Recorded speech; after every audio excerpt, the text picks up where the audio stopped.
and I am here to give you a recap kind of some exciting news that's come out.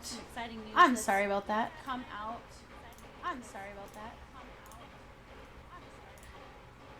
All right, thank you very much for your patience. I'm still trying to get the hang of all this technology, and so yeah, that was my voice overlay from my Twitch tab because I need to be able to see if you guys comment to me. But basically, I'm just here to give you some information about the upcoming things for ESO, and I'm gonna show you some screen displays, things like that, as well, so you can kind of see what I'm looking at, so you know I'm not just making stuff up, or also, so if you want to go look at it later yourself, you can also do that. But for now, let me first get to the right screen, and then I will switch over to the right thing that I'm looking at. First thing I'm going to do is go over the Crown Store showcase that they actually released on the Elder Scrolls Online website. I'm going to move this to the right screen. Actually, I'm just going to leave that there. Move this over. Just want to make sure you guys can get all this information. I know not everyone has time or takes time or thinks to go and look up this information before they see it when they actually log into the game. And I just want to make sure that everyone has equal access without having to take that extra time. And then also, I'm going to read off everything. So if you want to kind of skip ahead, if you've already read through it and you don't feel like hearing me talk, but I'll try to keep it interesting as I go along. So the first thing we're going to look at, I'm going to go ahead and switch over to this other screen so you can see it. And I'm on the Elder Scrolls Online website on their news forum.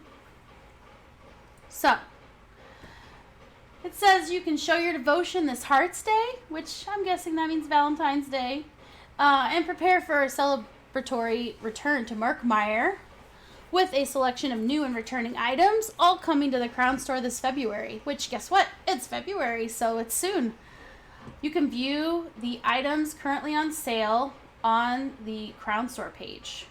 To purchase these items, you must first acquire crowns from the Buy Crowns page. And if you give me just a second, I need to make sure I can see if someone's trying to talk to me. So I'm gonna move my stream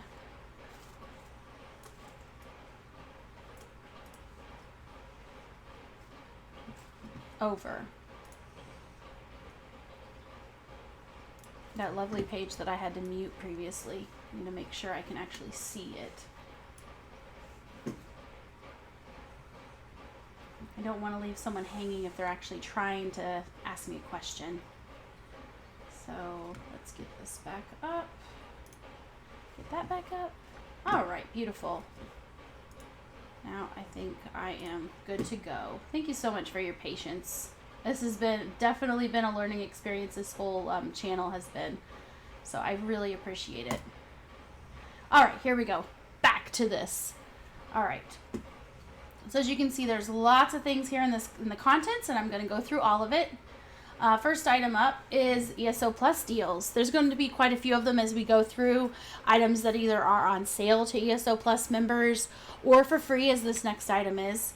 All ESO Plus members have access to a monthly selection of exclusive deals and items, as you'll see below, and as many of us have experienced already now going into this. And you can find more information about this item in the article and previous and future ESO Plus exclusive items. So all you need to do is just kind of browse around on their website. You can look here in the news column, and there's all kinds of articles if you're kind of curious. If you go to someone else's house and wonder, where did they get that? Chances are, if it's a little miniature of an existing much larger statue, like this one here that I'm about to show you a little closer, chances are that was a free item for ESO Plus. It's just kind of one of the little perks. They were adding some extra perks aside from the ones that we've had for quite a while. So this one is a miniature statue of Sotha. He is the clockwork god, so we'll get a little closer view of him. Looks kind of nice. It kind of like it's not trying to look real as far as, you know, you've got this stone. So it looks like real stone, but it's not trying to look like he's actually there, which I can appreciate. The Sotha Tinker Statuette will be available in the Crown Store for free, exclusive to ESO Plus members, and it's going to be from February 6th, so tomorrow, as of the time that I'm doing this stream, to March 5th at 10 a.m. That's always 10 a.m. Eastern start and 10 a.m. Eastern end. And then the next item that is an exclusive discount is the Pledge of Mara. For those that don't know, basically the Pledge of Mara, here's how it works, and here's what it gives you. Basically, each person needs to go and buy this document. And when you take the document, each of you together, as if you're kind of going to the courthouse, so to speak, you go to the platform, similar to when you go and pay your respects, give a donation to the different little setups to reset your skill points and your attribute points. Those are in those main capital cities, like in Grotwood, for example. And so you go to this little spot, and I think the spot for this actually for Aldmeri Dominion is in Aradon. So it's just in that main south city in Aradon. There's a spot right there. There's a couple of priests or what have you that kind of sit on the benches in this little circular area, and you'll find that little spot that you go. And basically you're just making a vow to each other. It makes a ring for each person, and the ring gives you 10% buff on experience while you're wearing the ring and while you're with that other person that also has the ring. So here's a couple things to know about that. It does give you the 10% buff on XP. The thing is, it is bound to that character. Not only is it bound to the character, but please be aware, it is also bound to the name of the character. If you change the name of that character, you do a name change, it will not work anymore. I also know that many people don't use it once they've leveled a character up to 50. Or if they were doing their first character, they may do it up to 160. But after that point, you can use regular gear. You can farm regular gear, and that's the highest rank of items that you can have. So most people don't find it beneficial to continue using that especially if they made it when they were level 4, for example, when they first made their character. So something to think about, something to consider if you want to. I know you can stack that on top of the ESO Plus 10% buff for XP. And then also we have some events coming up soon. They haven't officially announced the dates for them, but the Jesters Festival and the anniversary event should be coming up soon in the next couple of months. So those both in the past have given 100% XP buff, and you can stack that on top of a scroll and on top of these 2 buffs. So it's something to think about, but getting a discount isn't a bad thing. So that's going to be available between February 13th and February 17th. Again, 10 a.m. to 10 a.m. Eastern on those days, respectively. The next item up is this super cool Wasseek horse lizard. It's a mount, and it is going to be Crown Gem exclusive. So if you have a bunch of Crown Gems, say you've been trying your luck at the slots, at the Crown Crates, you can use some of those Crown Gems that you've been keeping because maybe the items you really bad wanted, they weren't available for Crown Gems. Maybe they were the Apex rewards and you just were like, I don't know, I'll just wait. You might have them just sitting there. Well, the only way to get this guy is with those Crown Gems, so something to think about. It says that is going to be available during the Murkmire Celebration Event this month. What they say about it is only the Wasseek Hallil would breed such a colorful and sweet-natured horse lizard, ideal for those times when you're wandering through Murkmire looking for trouble to squash. So it's kind of fun. I'm kind of interested to see what animations it does. I don't think I have any of the lizard mounts, so I'm not sure if he does anything like with his tongue or anything. If you know what he does and you want to comment either here, or I am going to put this video on YouTube as well, so if you want to comment there or here and give your input if you have one or whatnot, I would love any input. That would be great.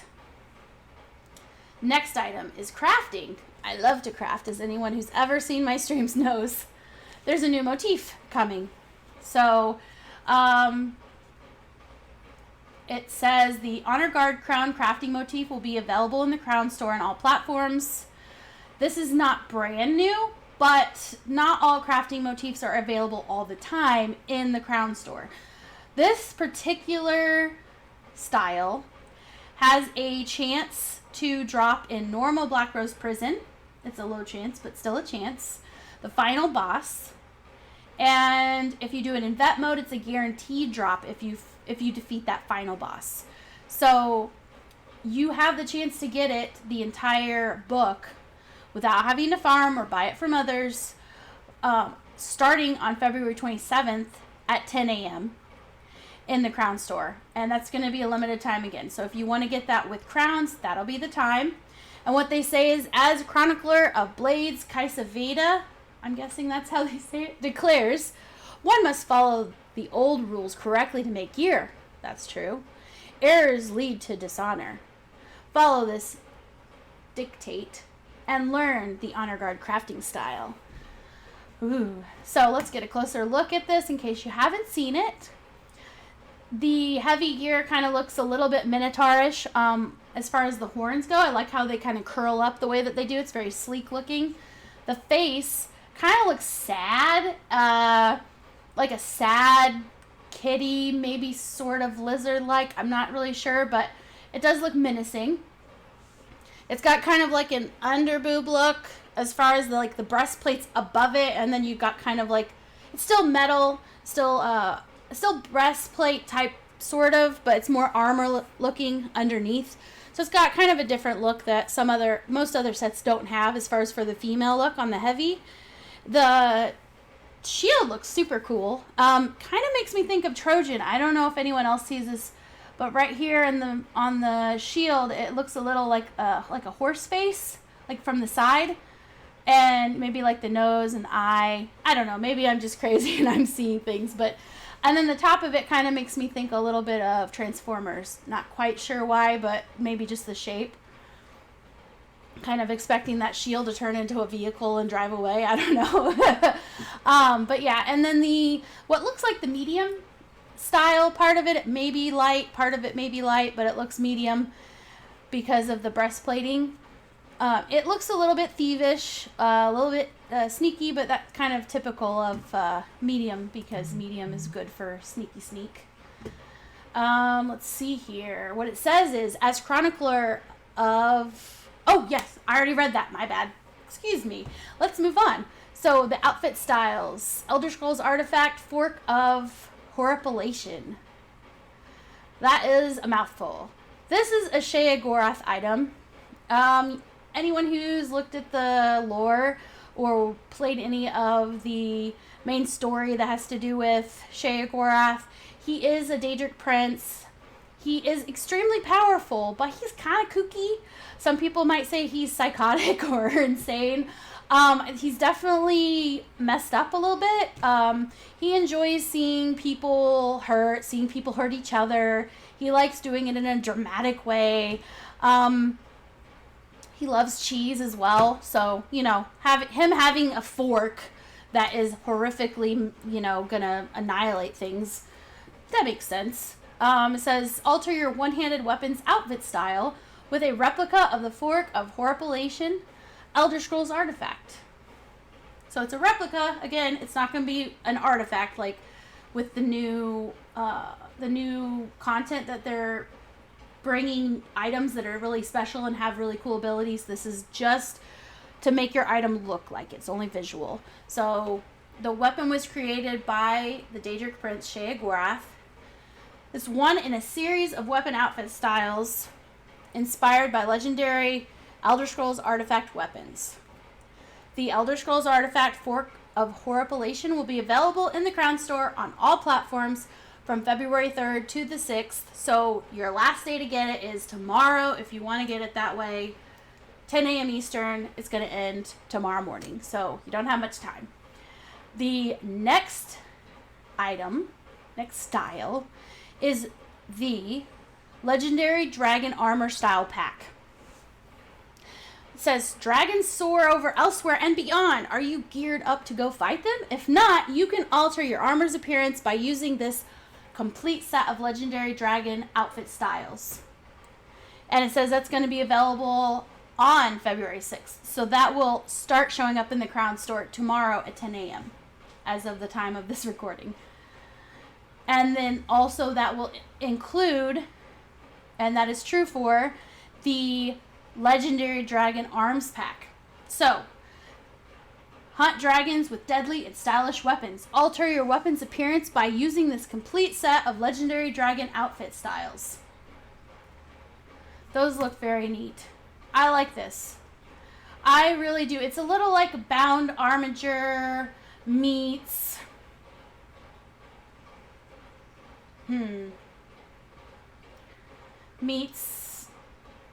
there's a couple other styles, but yeah, it's like a dragon style meets the Bound Armiger just because of that green.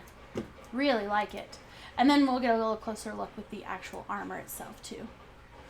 I like how this looks like green chainmail. It's just fantastic. I like all the detail. I know a lot of the styles, they're more simple. The ones that I'm willing to actually pay for or really farm hard for, even if they're a little pricey, they're the ones with all these little... Look at the stitching there. I mean, there's just so much detail. And when you're in game and you're actually right up next to someone with it, or you're looking at your own character and you kind of do like I do, you go up to the wall and make it to where your camera actually is forced to go super close to your character, just so you can see all those little details. I really, really like that. And then playing around with how the dyes work with it, so much fun. So next, we have Valkyn Skoria. It's going to be his arms pack. That is going to be available on all platforms for a limited time from February 26th to March 25th, 10 a.m. to 10 a.m. It says, have you proven your worth by facing down the giant Dremora Valkyn Skoria in the City of Ash? That's going to be, for the record, City of Ash 2 on Vet. If so, reflect on your victory and alter your weapon's appearance to match the Undaunted Valkyn Skoria awards by using this complete set of outfit styles. So, if you have the head and the shoulder, and you got maybe a flame character, then you can match it with your weaponry, even if you're not using something that has anything to do with him. And then also during that same time period, the Valkyn Skoria mask style page, so you can make a non-Valkyn Skoria head and shoulder look like they are, will have a chance to drop from the final boss in the Vet City of Ash 2 dungeon. And the Valkyn Skoria shoulder page will have a chance to drop from the Gilroyn Mystery Coffer, which is sold by Gilroyn the Redbeard. I am guessing, if the past is any indication, they will probably also have the opportunity to buy the shoulder style for probably 50 of the Undaunted keys. Just my guess. Don't quote me on it. I'm not an expert. I don't work for them. Just my guess. But let's have a closer look at how cool the effect is. Look at that. It's all molten, just like the head and the shoulder that we're used to. So, very nice. And it looks like the Xanmeer crown crates are going to return to the Crown Store during the Murkmire event. And then there's going to be the Harrowstorm DLC game pack is going to be available.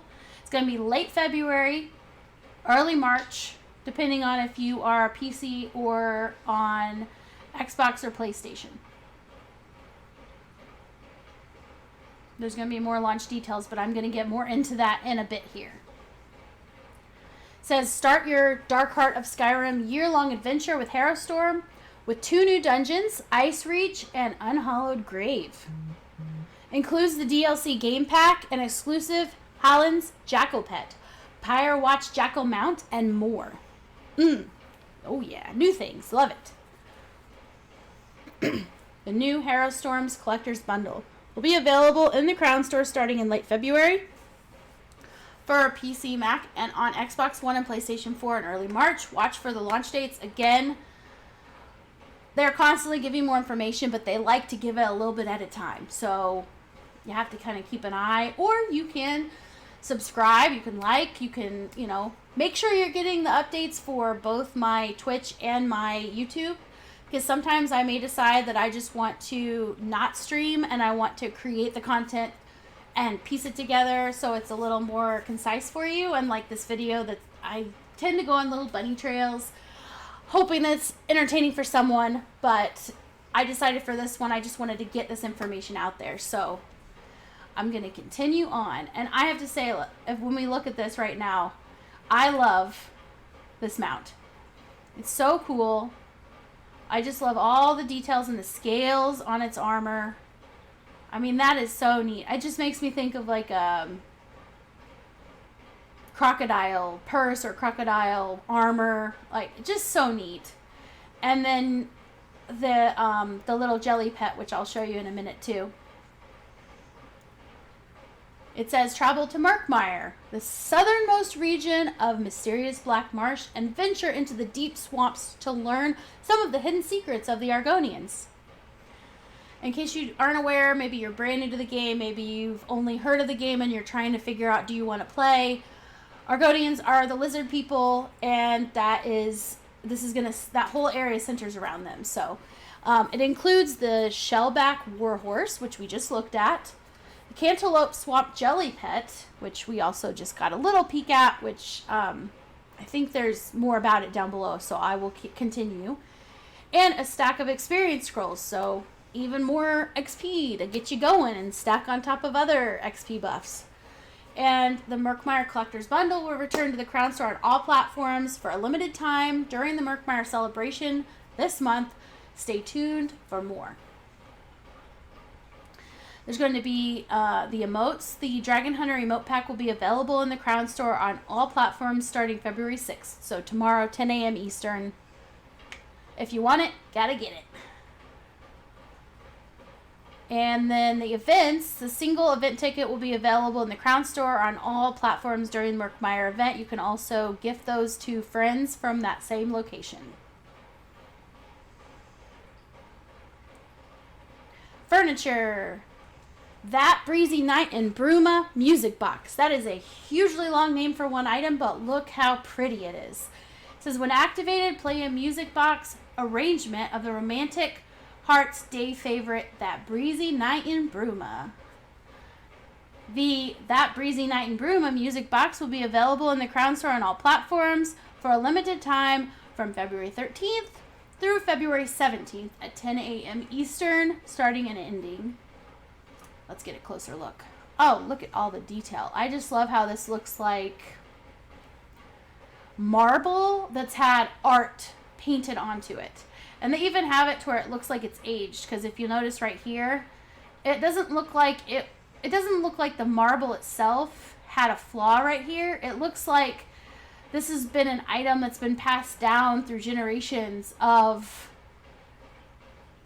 a family, And it's just had a little bit of bumping, but it's still beautiful and still sounds amazing. So something to consider to get for your home to kind of create that mood that you might be trying to create.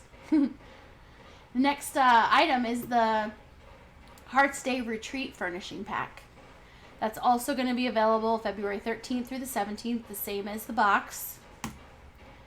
Let's have a little closer look. You get, oh, I love these little teddies. Super, super cute. They look so cuddly. And then I also was wondering, if this is just for you and your loved one, you might want to wait to eat these, the sweet rolls, because you're not going to feel very, handsome or gorgeous after filling your gut with that entire tray of sweet rolls. But this bed looks just beautiful and so romantic. And then just all the little rose petals all over the floor. And this table is beautiful, and I love the detail work here on this wood. I'm guessing that's wood. It could also be leather, but I'm guessing because of where it is that it's all wood. But I just love the detail work on that. It's so pretty. And then the flowers are also gorgeous. Everything really looks great together, the purple and the red. Set the scene properly for Hearts Day, Valentine's Day, with this romantic furniture bundle, which includes flowers, sweet rolls, and more. Each item helps those so inclined fulfill on the day's delightful purpose with their partners in the adventure called life. That furnishing pack is super gorgeous, so if you wanted to set that up, you could do so. The next item is the Deepmire Expedition furnishing pack. It will return to the Crown Store on all platforms for a limited time during the Murkmire event. Let's get a little closer look at this. It says, Strange Heart of Murkmire holds forgotten ruins, curious plants, bizarre creatures, and no end of peril. A safe return from such an expedition is sure to benefit the research of any scholar or the gallery of any courageous adventurer. So if we look at this, it has a monster skull that looks super cool. And then it also has just some little details. It's got little containers that look interesting. It's got lots of plants. I know some of these plants have animations to them, so they look really, really cool in person when you put them in a home. And some of these items you can buy for crowns now individually. I believe if you go into your house and act like you're going to decorate your house, and then just instead go over to the purchase tab, look at the plant section and see if any of these show up. That way, if you were kind of thinking about it or whatnot, and if it's there, then you'll be able to see the animations ahead of time to know if you're interested or not. But also, I love how it's a combination of really just beautiful and colorful, and then also kind of dull a little bit, because they are, they obviously build their own things. They're very innovative. So you've got a lot of woven things like that they've clearly built themselves, and also things that are representative of their peoples. So it's very interesting, very cool, and I like how it's eclectic, that setup. And then the next one is, and it looks like the final furnishing pack, is the Shadow and Stone furnishing pack. Will return. It's going to be available during the Murkmire Celebration, just as many of the other ones. This one has some different flowers or plants that look a little more purple. So if you love purple, this could be the setup for you. So it says, by my hand, blood enters the marsh. By my deed, the marsh is fed and grows fertile. By my silent watch, the hiss may thrive. Honor thy doings, O Sithis, for my brethren show me but fear. Guard me not, O Sithis, for only my own strength honors you. That's a little cocky, but yeah, that's the ambiance you're setting here with this setup. And let's get a little closer look. See some of these purple things that looks like these ones glow. And then you got a slime, much like some of the ones you end up having to fight.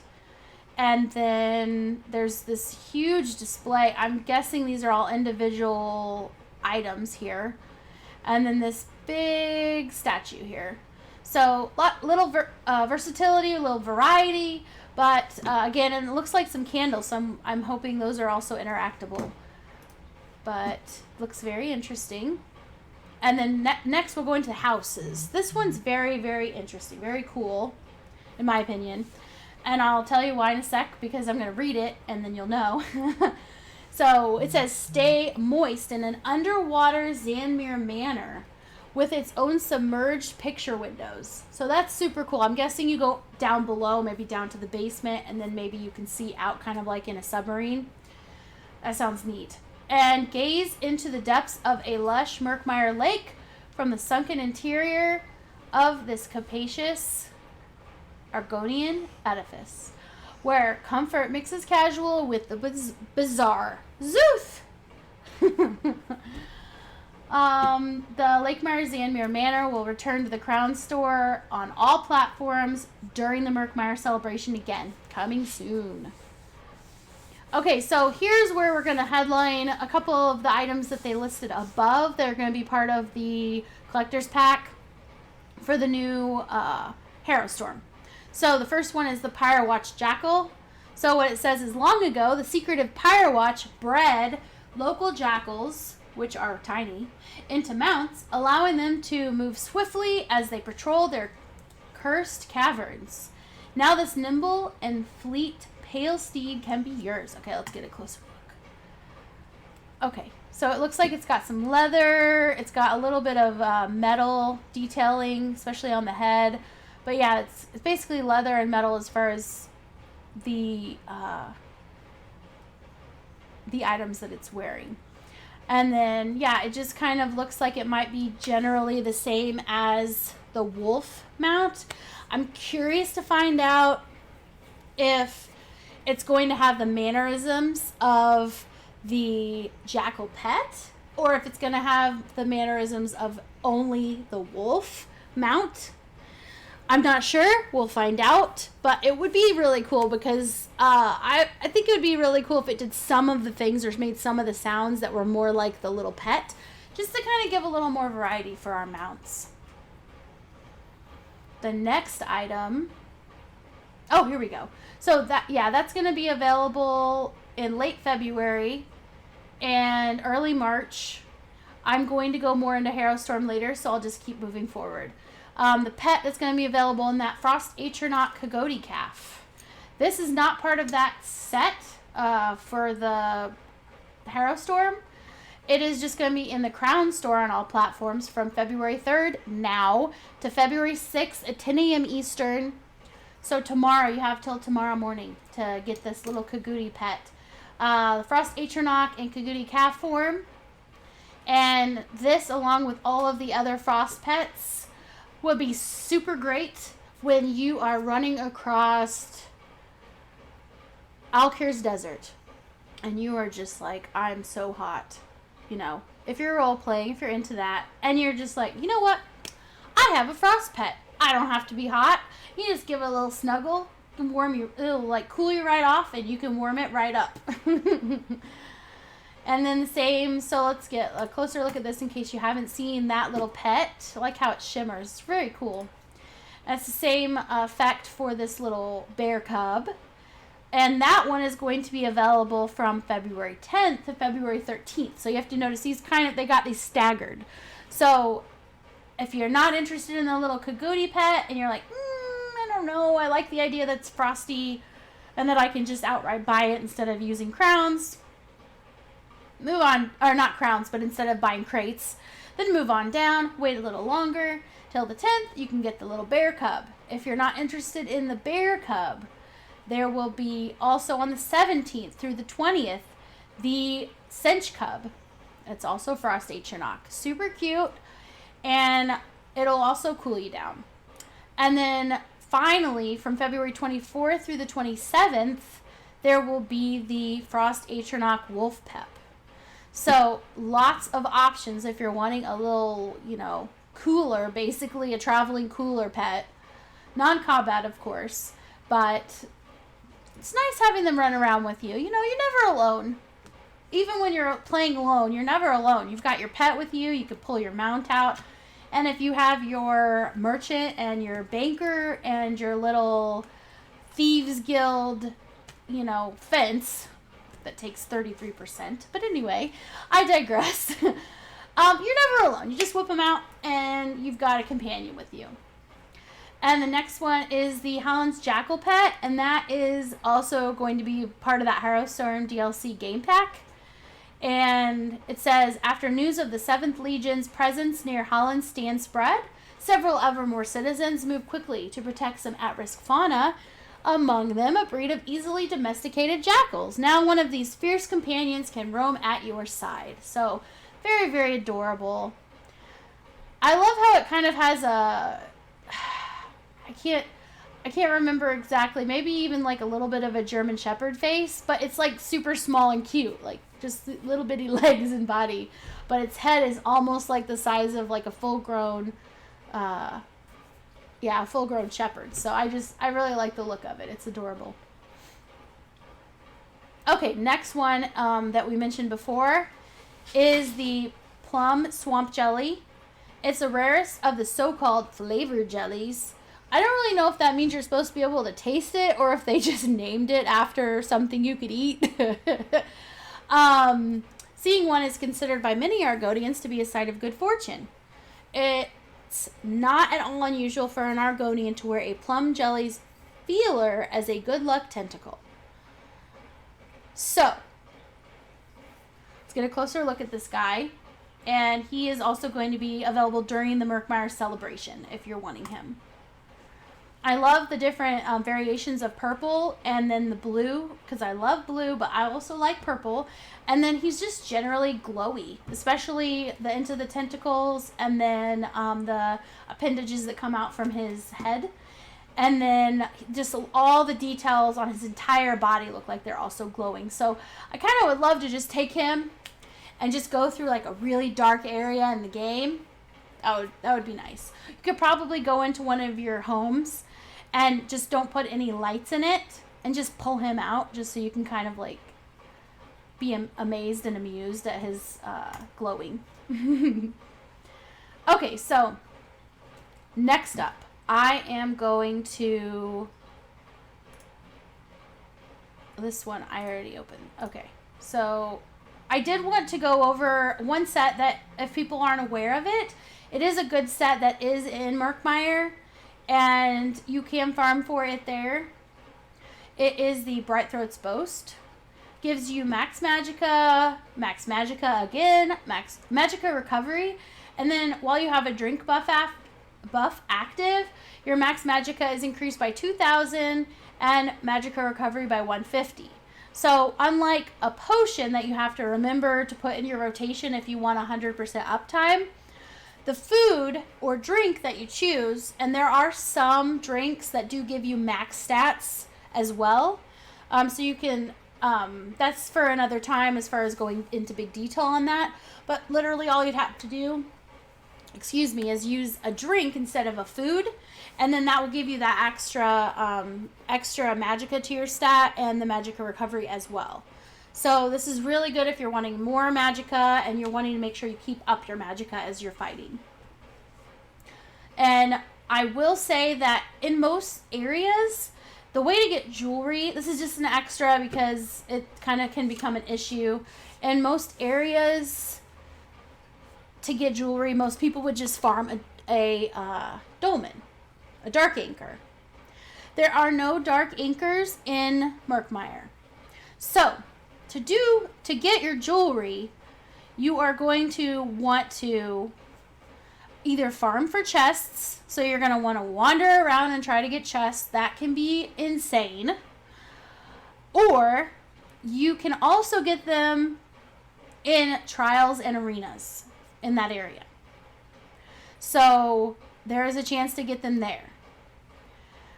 I will say, if you get a Murkmire chest, like a map for a chest, a treasure map, I would say if you're looking for this set, don't sell it, because you would sell it for way less than it would take to buy one of these pieces. And even if you had like 25 or 30 of them, of those treasure maps, if you had that many of those treasure maps, you still wouldn't make enough. Even if one of them dropped a jewelry piece, it would be worth it to go and try to use them. And the maps for those, when you actually go to the spot, I don't know if you're not aware of how those treasure maps work. Basically, if you have them on your character and you go to the spot in which it is pointing you to, basically there's a little mound of dirt. You interact with the mound of dirt, then there's a treasure chest. You open the treasure chest, you have a chance for any number of items from that zone, no matter where you are, depending on which area that map was for. So if you have more than one of the same map, basically just go to the spot, use it, and then run away. If you've got it for both of them, they're actually not too far from each other in Murkmire. There's 1 and 2 version. So it's 2 different locations in Murkmire. They're kind of center, a little bit to the north of the region. And you can just run between them on your mount. And if you just keep them on you, and it'll show you where you need to go for each one as you get closer. So just a pointer if you're trying to get the jewelry and you're just frustrated, or you can keep your sanity and you can just farm for the gear and get your jewelry and your weaponry for something else, for the other set that you're going to wear, because you can always do that. But I just wanted to point this out because that event is coming soon and this is a great set. Alright, next. Investigate the supernatural storm in Icereach. Icereach, new dungeon, new content for Harrowstorm DLC. I did want to point out real quick, just because I thought it was interesting, because I'm weird like this, that this character here looks an awful lot like a character I remember before in the game, which I wanted to go ahead and pop up here. This would be the Wilder Queen, which is part of the storyline. There's also the Wilder King. So they both kind of have that same look a little bit. In my opinion, it just reminded me of it. So I thought I'd pull it up and kind of say, hey, look, you look familiar. But yeah, if you want to know more about that, you can always look up the lore on that, or I can do a video on it at some point.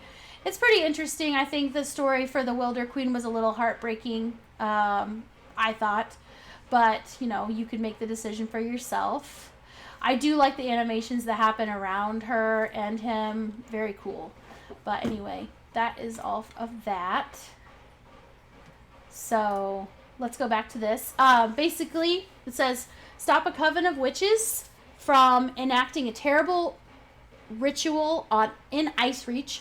One of the 2 new dungeons arriving in the Harrowstorm DLC game pack. Learn about this new PvE challenge that kicks off the Dark Heart of Skyrim year-long adventure. So we have a lot of excitement coming up this year.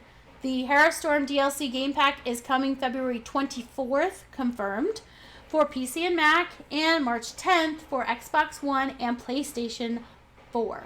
This new DLC includes access to both Icereach and Unhallowed Grave, 2 challenging new dungeons that kick off. It looks like a spell error there. Kick off the Dark Heart of Skyrim year-long adventure.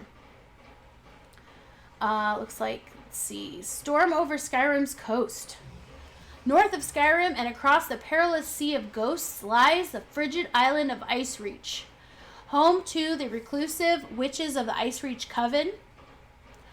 Reportedly originating from this barren rock, a terrible storm is lashing Skyrim's northern coast, sinking longships and threatening the lives and livelihoods of the local Nords. Players come to Icereach for 2 reasons, explains Mike Finnegan, ESO Dungeon Lead. 2, investigate the mysterious storms plaguing the Sea of Ghosts, and to find a lost expedition. So, of course, just the typical day in the life of a hero that we are in ESO. We're going to go and fight people that are bad, and we're going to go save people. So, all in the day's work, right? Let's look at this image a little more. I like this art. They're in sneaky sneak mode, so I'm kind of curious if we're going to have to do some thieves type stuff, which I love. I love it. If they're going to revamp the vampire, it'd be a great time to have sneaky sneak incorporated, because think about it.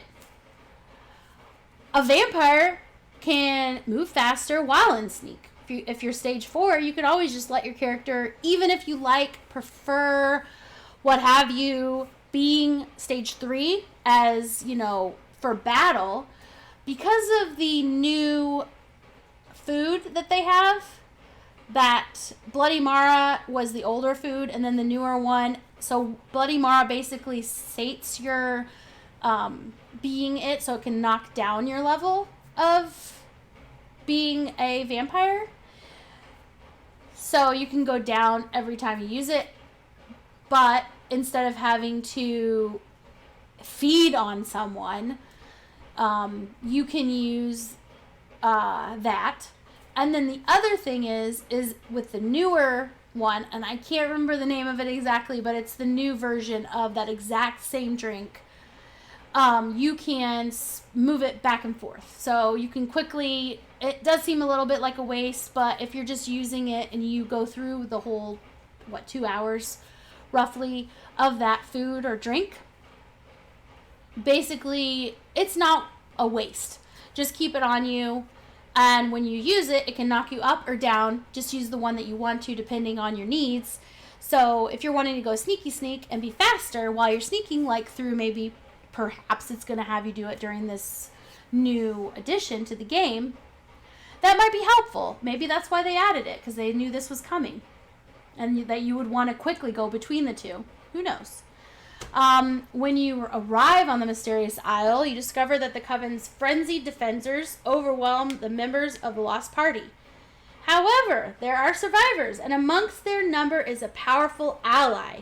I'm thinking we know her.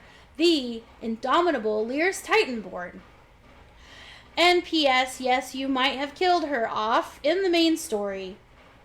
I'm sure they'll find a way to explain it away. Whether we like it or not, whether we like the reason or not, I'm sure they'll explain it away.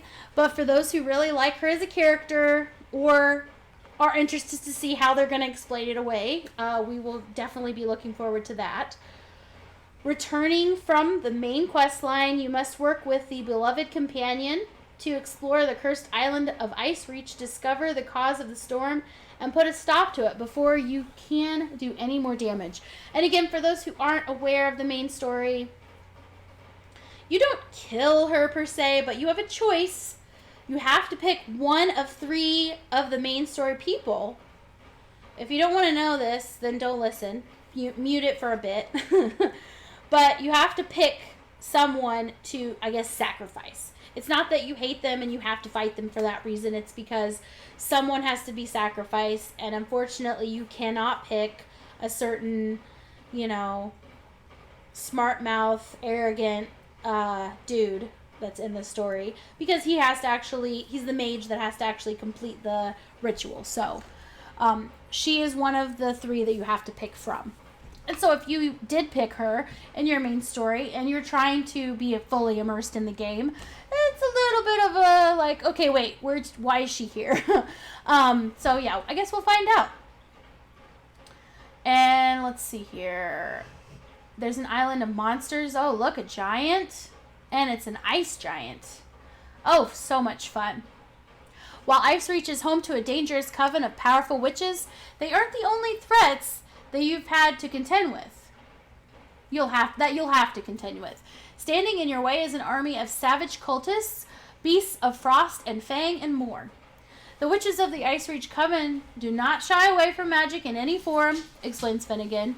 You will fight creatures born of snow and storm, fire, electricity, and even elements of the undead. So they're definitely not keeping themselves stuck to one type of fight style, one type of creature. It's definitely going to be a lot of variety, which is exciting, especially since they're going to Skyrim. And Skyrim was so versatile in the Skyrim game. So knowing that they're really not making everything look the same and then just all the same types of monsters, it's really kind of exciting. We aren't sure what we're going to get from one turn to the next. Hopefully it feels right, I guess I should say.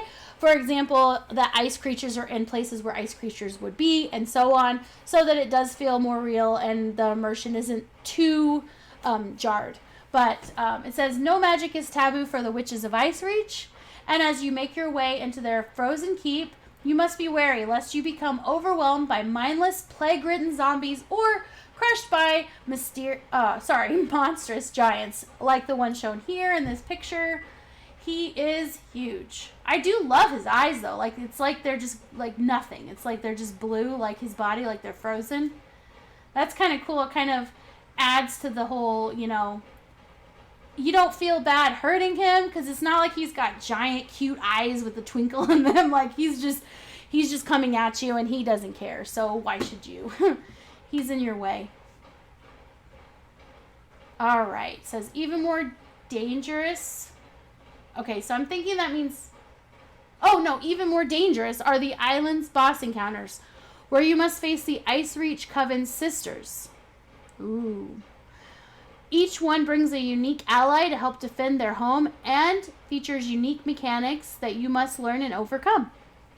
As usual, you gotta know the mechanics. There are different interactions with each sister and her ally, explains Finnegan. Some of those interactions are complementary, while some, such as Sister Hitty and Skelga, are actually in competition. Using the powers of Hitty and Skelga against each other is key to defending the encounter. That's extremely... I love that. I love when... If you just go, like, head first and don't use your brain, you're just like, I have this much DPS and my group is so awesome, we're going to take you down. I'm sure you'll be able to take them down, I'm sure. Eventually. But the thing is that if you know these things, like you know they're in competition with each other, then you can use that to your advantage, and then maybe you can even take a group of part people that are amazing and part people that are learning, and really still succeed in a great way because you know the mechanics. And I love when the game makers do this because it really opens up some content that may be not accessible to someone because they aren't able to get a super high damage, or they're a tank or a healer that's a little bit newer and maybe, you know, they aren't really sure how to play, but they're trying to get into it and they want to try a trial. Maybe this could be one that once the people who know a little more and are a little more familiar with a lot of the mechanics of other dungeons, they may have a little easier time picking it up, and then they can pass that knowledge on to those people, and then they can just bravely go on to other content once they're able to get this done, because this, like one of the other trials that has the dragons, basically if you use the dragon against the man who's controlling him, I believe, it was a mechanic that they put in on purpose kind of similarly to this. They're both your enemy, but you can use their, not emotional, that's not what I'm looking for. You can use their social dynamic to kind of, to your advantage. And so if you're paying attention to the storyline and you try it out a little bit, you mess around with it a little, then it's like, oh, hey, that was way easier because that's what they designed it to be like. It says... It is only in the dungeon's final battle that you must finally face all of Icereach's sisters together, including their powerful leader, Mother... I don't really know how they're going to have us say that. Chinate or Sanate, or if there's some strange pronunciation. But anyway, that you're going to go against the Mother herself, and that'll be real interesting. New gear and collectibles. Should you put it into the schemes of the Icereach Coven, you'll acquire items and collectibles not available anywhere else in Tamriel. These include 4 new gear sets, including a monster set, which I'm going to go over here shortly, which is super exciting because I just love the monster sets. And adding a new one into the mix of all the monster sets just changes everything, especially if it's something that's viable. So we'll look at that in just a minute. There's also style pages, dyes, furnishings for those that love fashion scrolls. And when I say fashion scrolls, for those that don't know, it's kind of just the terminology people use. Instead of saying elder scrolls, it's because they prefer to do all the fashion things, like the housing and the outfits, styles, and all the crafting things. Things like that are just really visual and not really combat. It says, for example, the Titanborn Strength Medium set improves your effectiveness in physical weapons. Okay, I'm not going to go further into that right now because I'm actually going to go to the complete page with all the sets in a bit here. I already have it up and ready. So, finally, you and your comrades clear Icereach on veteran difficulty. You will earn the Lyris' Icereach Battle Axe outfit style pictured below. Oh, man, that thing is huge. That thing is as big as his chest, if not bigger. Maybe like his whole shoulder. So you're swinging that thing around. I'm pretty sure you're going to hit your target because it's just so big. I mean, how can you miss your target? And this is basically going to begin the Dark Heart of Skyrim saga, which is so exciting. So let's move on and keep going. So, Harrowstorm. That's what's coming. So exciting. And so this says March 2020. But we already know now, it's already been confirmed that it is going to be, actually, let me go back up to it so I don't just say things. Harrowstorm is going to be February 24th for PC and Mac, and then March 10th, again, for Xbox One and PlayStation 4, respectively. So that is exciting. Here, they don't really give the dates. So I wanted to make sure that you knew that was definitely confirmed by them. So now, exciting. Let's look at the sets, the new sets that are coming. All right. First, this is Icereach sets. So if you do the Icereach dungeon, you have a chance to get all the pieces, the final boss, weapons, and jewelry. And also, you should have a chance to get, I don't know for sure, but you should have a chance to get the Overland set jewelry as well from these dungeons.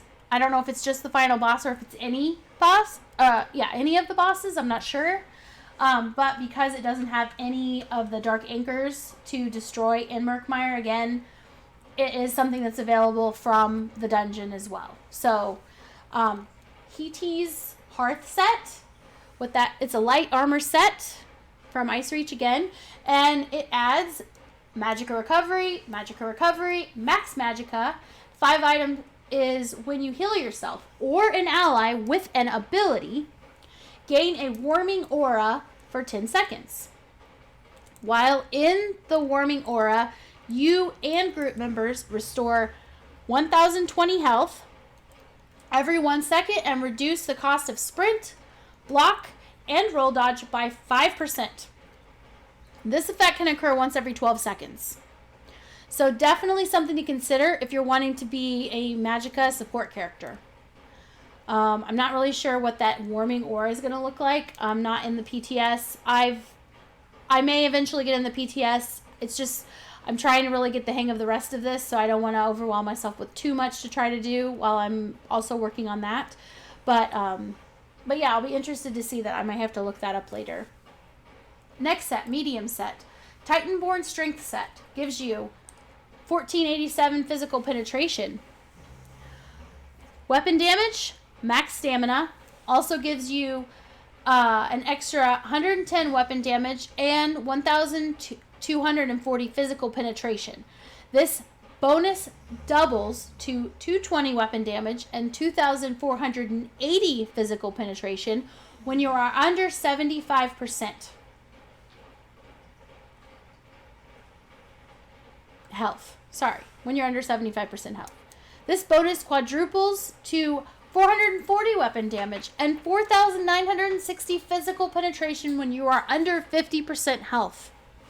Super interesting. I mean, basically, the worse health you're in, the better you hurt people. So you're just really good under pressure. You're like the Chiefs, the Kansas City Chiefs. You're under pressure, you're about to die, boom, you are more amazing. I mean, that's just what the Titanborn Strength set is. Bonnie's Torment set adds 4% healing taken. It adds max health, max stamina. When you taunt a nearby enemy, you tether to them for 5 seconds. While you're tethered to them, you apply Major Maim to your enemy, reducing their damage done by 30%, and you gain Major Vitality, increasing your healing taken by 30%. The tether is broken if the enemy moves 8 meters away from you. This effect can occur once every 14 seconds. So that's heavy set, typically for a tank. Moving on to the monster set. Monster set's going to give you, it is called actually Mother, the name of the head of the coven, basically, the name I couldn't say. Adds max magicka. And while you're in combat, casting an ability with a cast time or channeling an ability grants you a damage shield that absorbs 3,000 damage for 10 seconds. The effect can occur once every 10 seconds.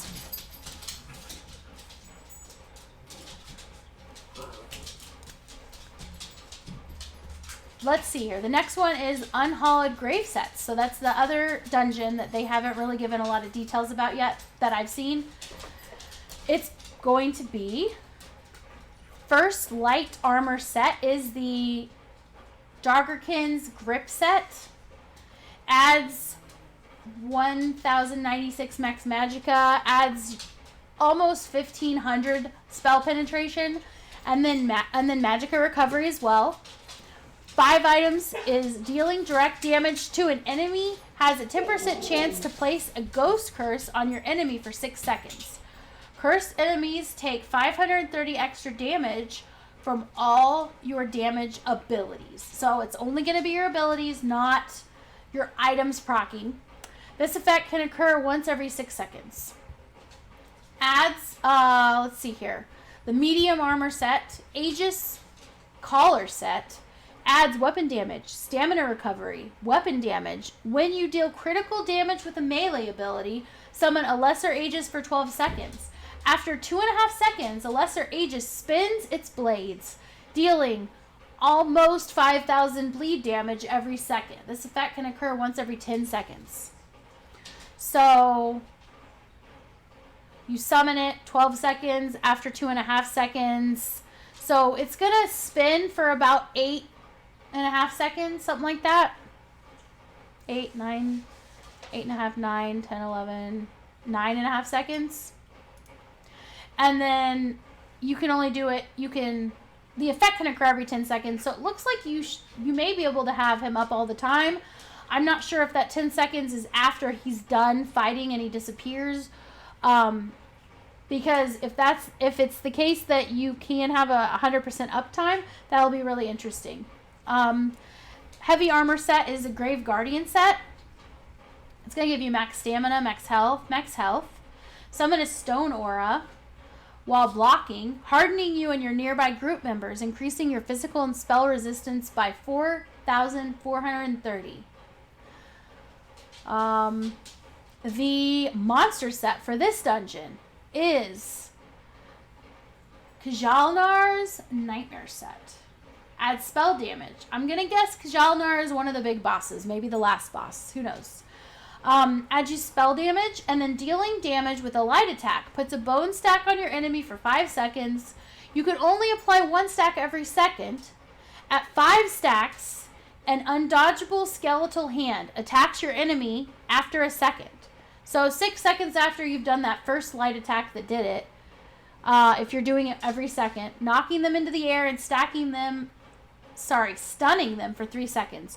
Or dealing, so not both, or dealing 14,500 magic damage if they cannot be stunned. So it's either going to stun them, that's going to be the first try, or if it can't stun them, so if they're immune to it, it's going to damage them. If they cannot be stunned, yeah, that's usually going to be the big bosses. An enemy that has reached 5 stacks cannot gain bone stacks for 3 seconds. So basically, once they're done being stunned, if they are stunned, once they're done being stunned, you can get another stack on someone.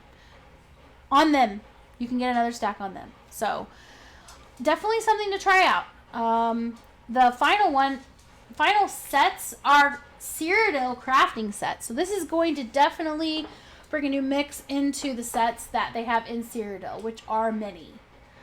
First one is going to be, and it looks like all of these, because they're crafted, you can have them in any style, you can have them in any type. You can do them like heavy, medium, or light, which is nice if you are farming other pieces or using sets that are maybe out of the ordinary for your playstyle or for your race, or your, not just your race, but also if you're,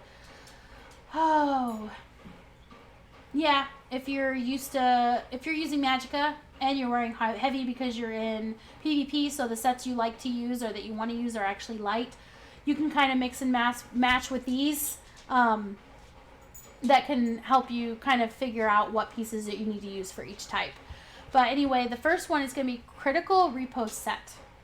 So adds 424 critical resistance, adds max health, adds crit resistance again. When you take critical damage, you apply minor uncertainty and minor innervation to the enemy for 4 seconds, reducing their physical and spell crit by 13-14 and reducing their crit damage by 10%. An enemy can only be affected by the crit repost once every 7 seconds.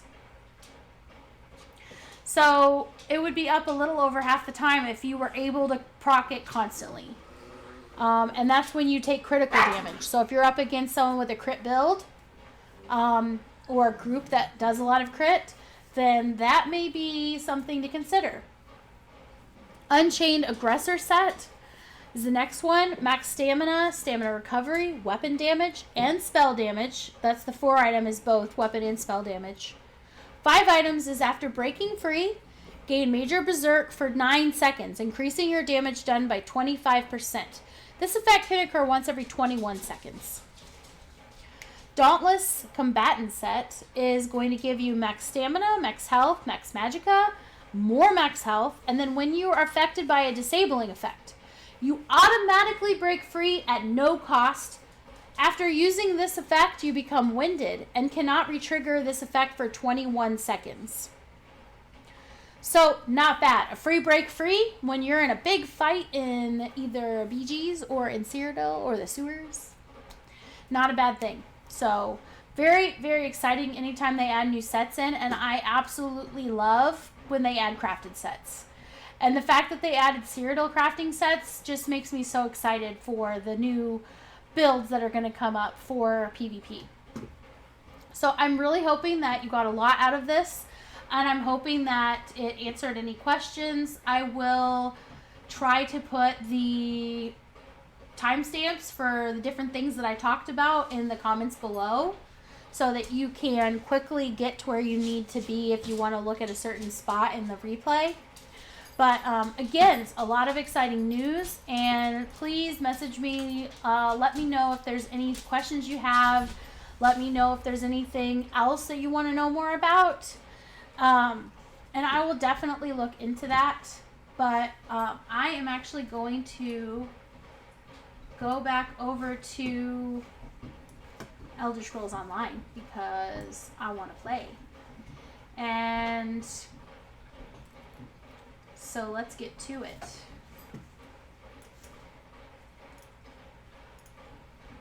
Alright, back to it. Alright, logging in. Yeah, I was super excited seeing all the information, and I just said, you know what, there's so much information, I just want to do a stream about it because I'm a bit of a perfectionist with some things, and if I don't just do it, then I would spend way more time than I need to trying to edit it when I just want to get you the information so that if it's something you're interested in or something you want to know more about, that you can quickly get that information. So that's, again, why I'm going to try to get those timestamps in after the stream is over. This, for the record, is my favorite mount. It's been my favorite mount since it first came out. Not when it was an item that we could earn, but when it was in the Crown store, I was just so excited to see it. I love it. It's cute. But anyway, I hope everyone's having a great day.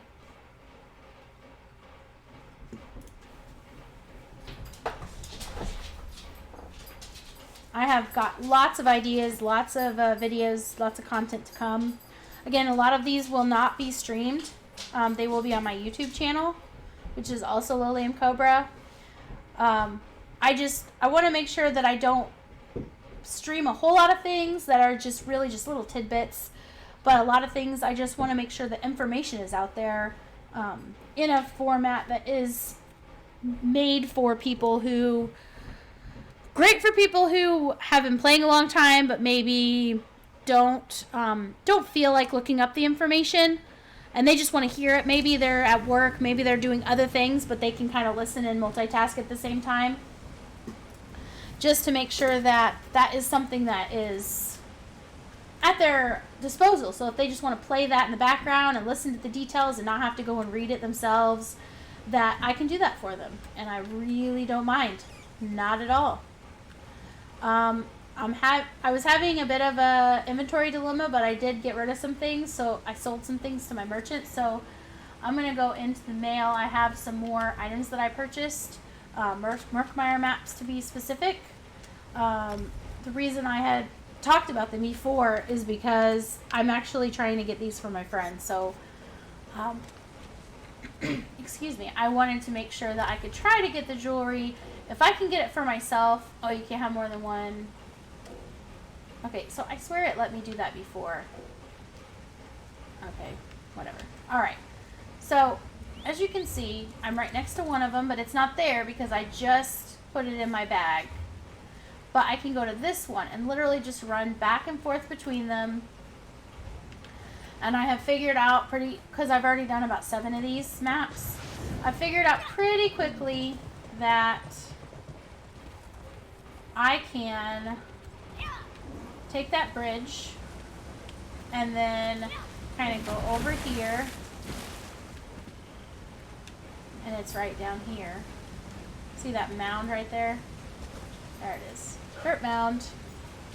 Let's see what I get. I'm hoping for jewelry, I'm hoping for purple, and I'm hoping that it's the right set. Let's see. It looks like I got Champion of the Hist Pauldrons. Ah. Boo.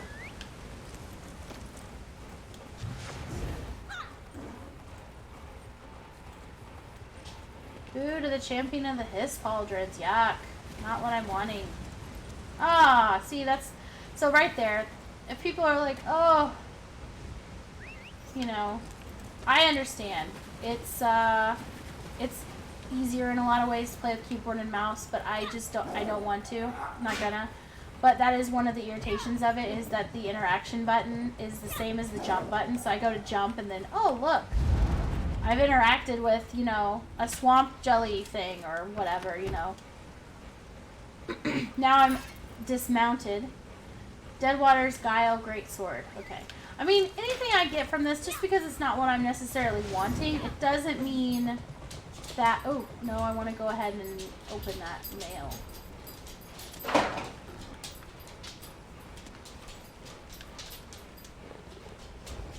Alright. Let's hope. Yep, it's there. Alright. Oh, perfect. And hopefully I'm not injured. There we go. Here. I've done this just a few times.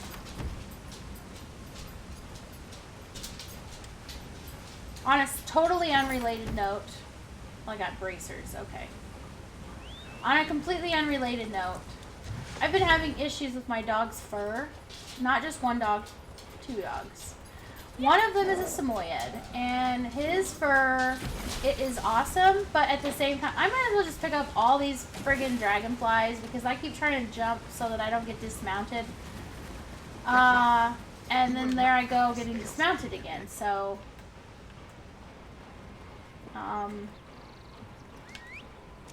let's keep going. So let's go back across the bridge. And this is, if you get these, this is a good way, anytime you get any maps, treasure maps, if you do the writs and you get those surveys are the best way, in my opinion, to get a lot of materials for crafting it quickly. So if you're doing the writs regularly on multiple characters, chances are those are stockpiling quite rapidly. Save them, wait till they stack up, and then find ones that are right next to each other. Find the ones that are right next to each other. And then go, like, do exactly what I'm doing right now. Go back and forth. Oh, I forgot to use the thing. Okay, hold on, let me go. Back in here, let's use 2, because if I try again, it tells me no. I thought I bought more than that, but maybe not. But again, I used so many of them. Okay, yeah, this is the one that I'm gonna have to keep going back and forth between. Let's see, if I go over here and I go to this rock, will it spawn when I go back? It looks like it will. Yep. So yeah, you don't have to port away, you just have to get far enough away for it to repopulate. Okay. Right throats boast epaulets. I don't need shoulders. Who needs shoulders? Almost nobody. Come on.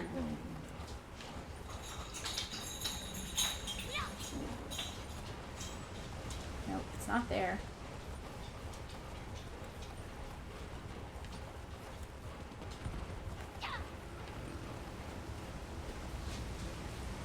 Not far enough away. I'm wondering if I can see it show up on my bar up above when it actually shows up.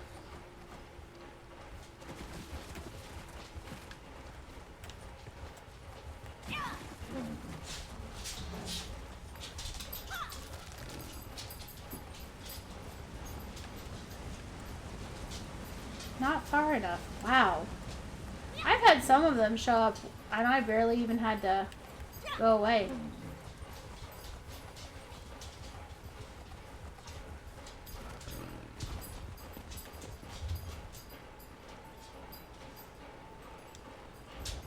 Oh, I didn't open it up again. You know what? I'm a little bit dumb today. Maybe every day. I don't know. Maybe. Let's see. Back here. No, I still have... Oh, my inventory's full. Maybe that's the deal. Okay. So let's go ahead and get out my merchant again. Talk to her. How may I serve? I do have this one, and I'm going to give that to my friend. I got that yesterday, and so I was super excited. But I'm hoping to get another one, and I wouldn't mind getting some rings. So there's that one. But I do want to sell like some of these worthless things. Let's go ahead and sell that one. And that one.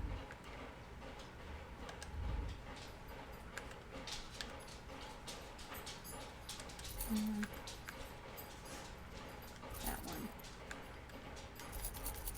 Typically I would break these just for the extra resources, but I just don't feel like going back right now to do that.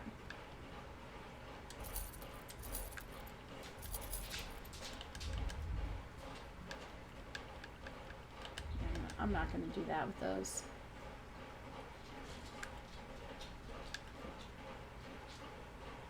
I could probably sell some of these, even though the shoulders aren't typically used in a build. Some people do like to use them.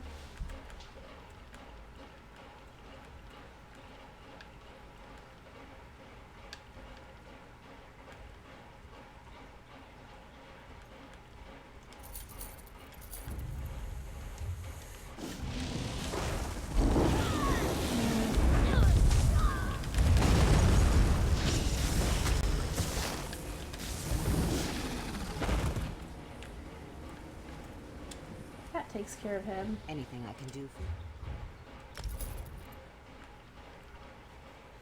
I did have an extra one of these. I'm going to list that in the trader later today.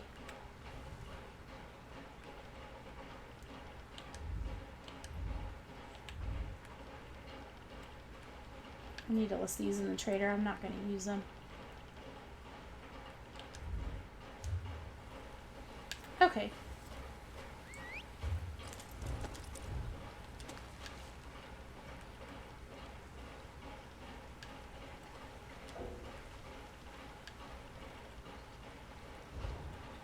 Alright, which one? That's why it wasn't showing up, is because I didn't have it in my inventory. That's my fault. I went to go take a nap this morning, and then when I saw all those things that have been announced over the last few days, I was just like, I don't get a nap. I'm gonna go stream. I'm gonna go let some people know some stuff. So I kind of got ready and got prepared. Bright Throat's lightning staff. Ooh, fancy. Alright, let's see. Looks like that sells for a ridiculous amount.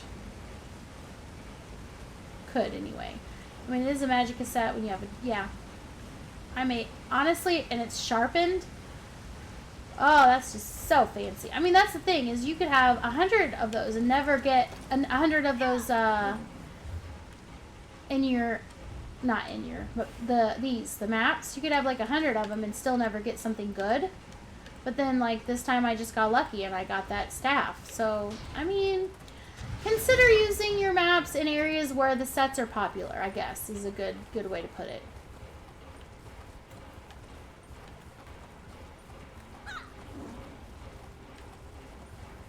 Yeah, I was going to say that should have been long enough for it to show up. It was.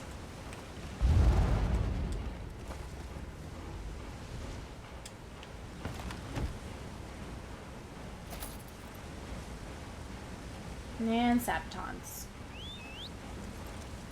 AKA feet. Shoes, boots, whatever you want to call them. Okay. Now that that's done,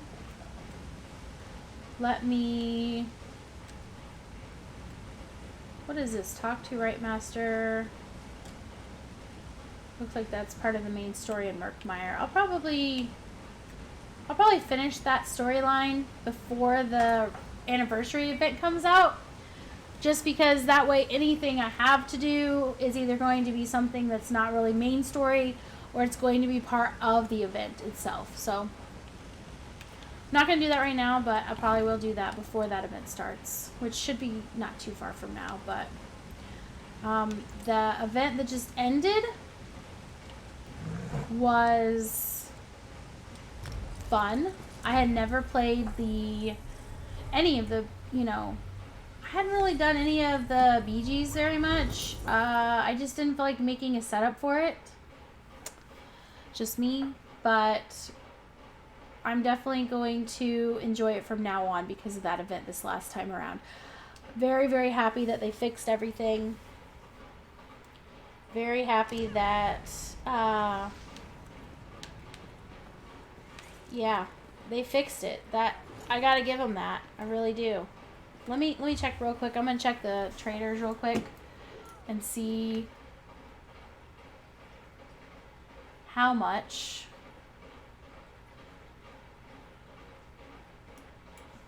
that set not the set, but the motif, the Fang Layer motif is going for right now that I want. Holy moly.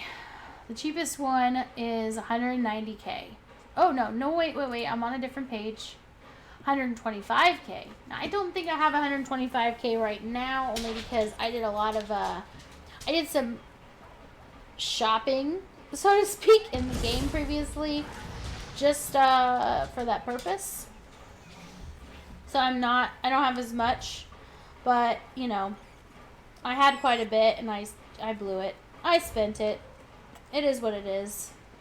Yeah. Let me just go down here. I'm going to do a little crafting. For those who don't know much about the crafting and they're thinking about crafting, or they just are interested in, what exactly do crafters do and why does it take them so long to make me my gear? I mean, there's a reason. There's a reason it's time consuming. There's a reason not everyone does it. So, just gonna throw that out there for sure. I have 3 spots open for quests. So I'm probably not going to do the dailies right now. And I don't have a whole lot of space. But let me go ahead and extract some things. And then you can multi-extract. It used to be you could not extract or deconstruct or whatever you want to call it. You could not do that.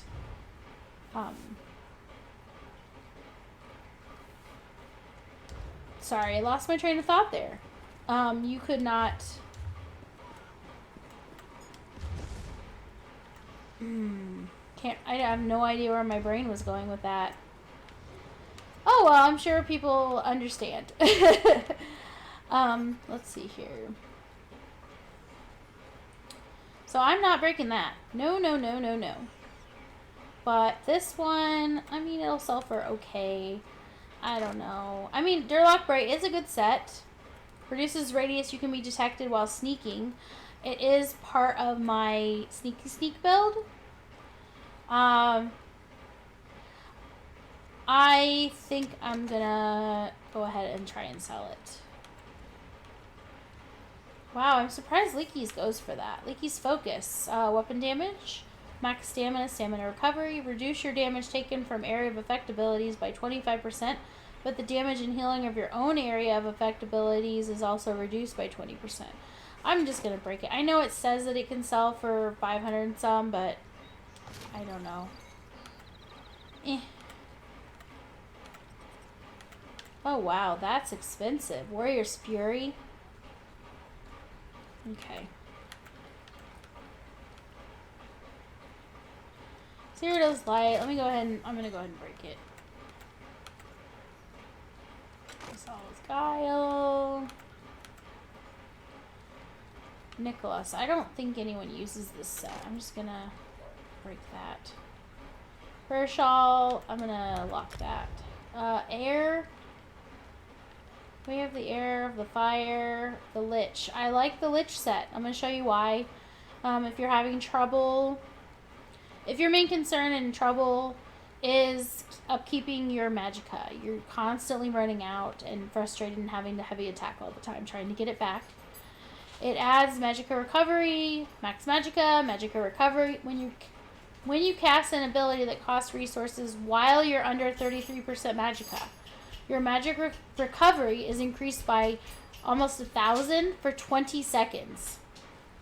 So that is like getting a hot, or not a hot, but like I guess it would be resources over time. It'd be like getting resources over time for your magicka for 20 whole seconds, an extra 1,000. So that's 20,000 extra magicka roughly.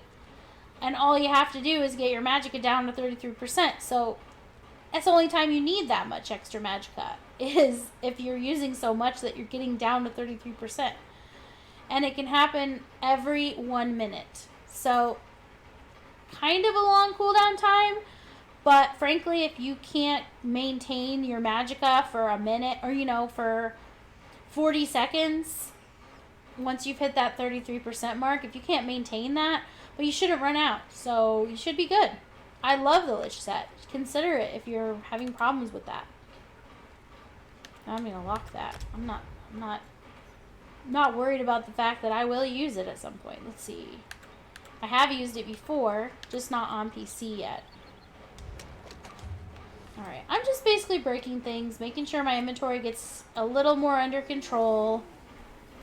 Let me...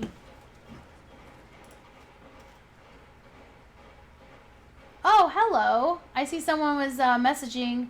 What's up? How are you? I've seen your liliumcobra Twitch channel. Nice channel. Anyone agrees Murkmire Celebration. Heart Day and Crown Store items. Let's see here. Both PvP. I'm about to design panels, overlays, face cam, and offline screen of your stream. Oh, cool. Reference in your account banner. Best regards. Thank you. I will definitely check that out. I appreciate it. Let's see. Sorry, I was on a completely different screen. When I switched back over to the game, I did not make sure that my internet page was showing the chat. So I definitely apologize for not even seeing your messages. Let's see, deconstruct. Again, I'm not going to deconstruct these items on her because she's already maxed out her crafting all of it. Just these because she does have a chance to get more out of breaking these. She has more of a chance to get anything. So you'll see in a minute. Actually, I'll just do green just to give you an idea. I'm just going to do a couple of green Ancestor Silk items. And you'll see on the right what I get. I get hemming. That's for upgrading to green, Ancestor Silk, and then I also get Bloodstone. That is also going to be for a trait. So the more you use a crafter or someone that has all of those points into the skill points into the crafting for that type. So we're doing clothing.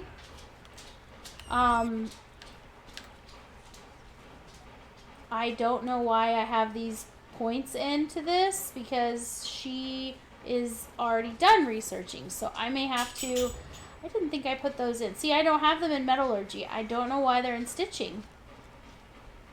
Maybe it's been that long since I reset all of her points. I don't know. She has so many points. You can see 26 she hasn't used, so it's not like I'm hurting for them, but I usually just like to have them out just to have it all clean and tidy without it. Let's see here. Unraveling maximizes the chances of extracting clothing ingredients and allows the refining of the most powerful tannins from raw materials. So, basically, if you have a character that you're trying to level up their crafting, by all means break things, right? But if you're concerned with getting ingredients, always break things that are colored, at least, on your crafter. This is why right here. The tannin, don't upgrade things on a character unless you have this with all the points in, because those upgrade materials are pricey. In fact, if I go into my inventory, go over to my craft bag and go down to, actually saw them. Okay, so here's one. So up to blue, it costs you, let's see here. It looks like it's like roughly 19 or 20, 18, 19, 20, roughly per dwarven oil, per. That adds up. But when you get up to the purple, you're talking 315, 264 to 315 average per grain solvent. Honing stone's super cheap because that's just green level, but they're still around 20 per. Now, if you're a crafter, if you have your hirelings giving you things, you have a chance to get these every day on every character that you log in every 12 hours. But if you're not crafting on any character, you're definitely at a disadvantage when it comes to wanting to upgrade things later. It's much easier to farm overland. It's much easier to farm dungeons. You can do them on normal and upgrade them. The items, especially the armor parts and the weapons, much, much cheaper, much, much easier if you just have these lying around in great stacks. If you saw my PlayStation account, I have ridiculous stacks of these because I started on there and I was crafting just all the time. I had times where I didn't feel like playing the game. I was very stressed just in real life, and so I would just walk around and just pick things up just constantly, just for hours. And so I'm going to show you right now the benefit of just having I used a whole bunch, and I forgot to come in here and break things down. But let me go ahead and refine and kind of show you just how many things you can get from refining on a crafter. So let's go ahead and do this here. She doesn't have a whole lot in here at this station, but I did notice a couple of the other stations I'm going to have a whole lot to break. So let's go ahead and, yep, I want to extract everything and see what I get. I got a Drew wax, elegant lining, embroidery, hemming, and then I got other materials as well. So those are definitely essential if you're wanting to upgrade things. It makes your farming so much easier. Let me go over here to woodworking. Let's refine. I'll do that here too. That one, that one, that one. Okay, rosin, pitch. Got 2 rosin. Some people just go crazy. They're like, I got a rosin. It's like, oh yeah, when you break stuff, you get a lot. Over time, I mean, I really don't have all that much to refine right now compared to what I do whenever I go and use all my maps, all my survey maps. So let me go ahead and do that. I got 2 tempering alloy, 2 grain solvents, 2 dwarven oils, 1 honing stone, plus a whole slew of other things. Again, definitely worth it, because a lot of people spend a lot of gold on that because they don't want to craft.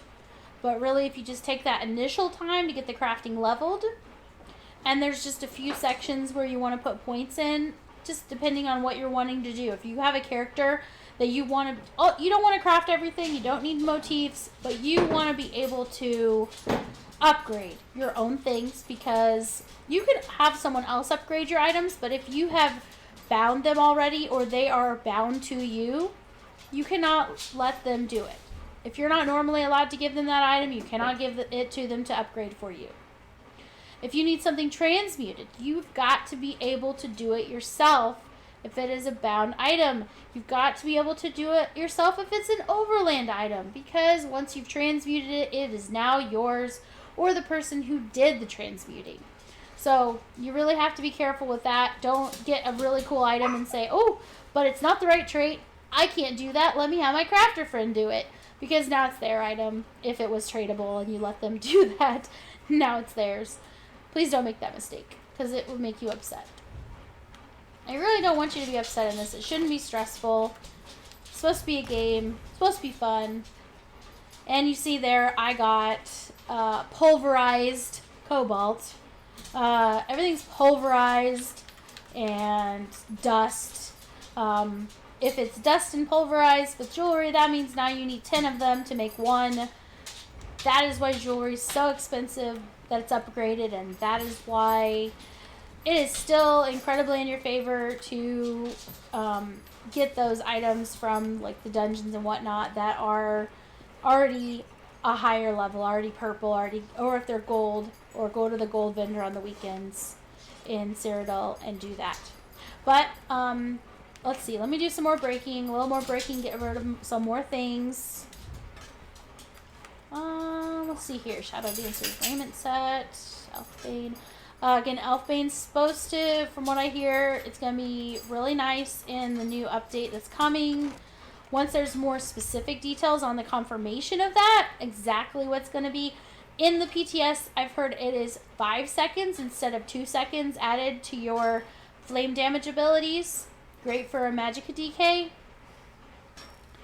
If it stays at 5, then that's huge. It may change, because you know how the test server is. It can always change before release. So once it's finalized, then I'll definitely be headlining that. Let's see here. Magicka. Beekeeper.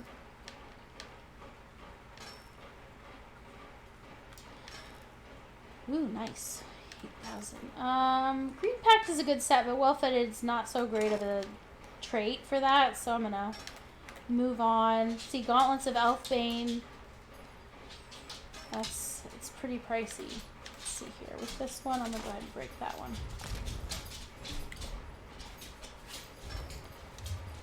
Alright. I don't think I broke the woodworking, so let's go ahead and do that. Oh no, yeah, I showed you this one, so let me look over here and make sure I don't have anything I want to break.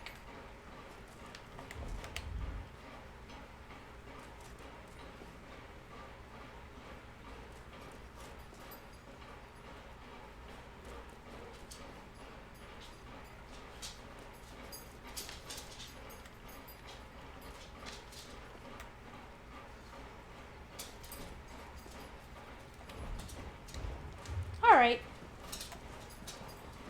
Let us move on with our day. Let me see what her inventory looks like now that she has 169. That's still really bad. So let's go to my house. Let's do that now. Let's see. Collections. Housing. Let's go to my... Actually, first, let's go ahead and go to my arena house, because I haven't shown that on my channel yet. And it is pretty cool. It is not my primary residence, but it is very cool. So let's go there.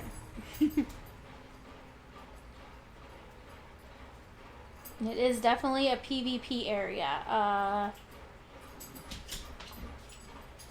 If anyone wanted me to, I wouldn't mind streaming from my home, doing some sort of battle, doing some sort of something. I may talk to one of my guilds, one of my favorite guilds.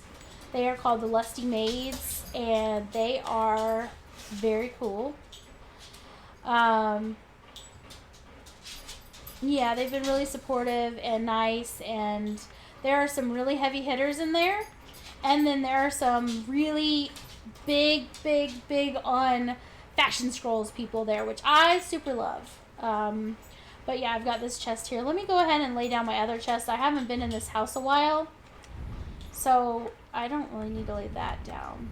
Although I am a little curious if it would do anything if I laid them down here. Probably not. But oh, I haven't even placed her here. Oh gosh. Okay, let's put her somewhere like she's kind of like around the corner or something. Let's see. Let's put her up here, like maybe over here. Like she's kind of hiding around the corner. She's just kind of waiting. Oh, over here. Yeah, right there. Oh, I don't have room for special collectibles. What? What in the world? Special collectibles. I already have 10. Well. Actually, let's not do that. Special collectibles. I wish there was a real easy way to tell what special collectibles that you have in your home. But, alas, there are not. Maybe, well, do these count as special collectibles? They can't possibly, because I'm sure I have more than 9 of those. Because there's one here. Okay, so let me go over here. Let's at least put down, I think the gallery. Yeah, let's put down my other little statues. Furnishing type, collectible furnishings. Okay, so let's place this right here. Let's get into, actually, let me go ahead and get into first person and then go back to that. And then put it on this little platform. Let's get rid of the surface drag. So it kind of looks a little more like it's, and again, I am using the mouse, so it takes a little bit more finesse to get it in the right spot. Okay, so there's one, there's monster things, but I really think I had some of, oh no, the monsters were back there, and then I have these around here. So there's one there, there's that one there. I need to put one there, but there's one there. So let's go ahead and put another one right here. Fashion scrolls. Oh yeah. Okay.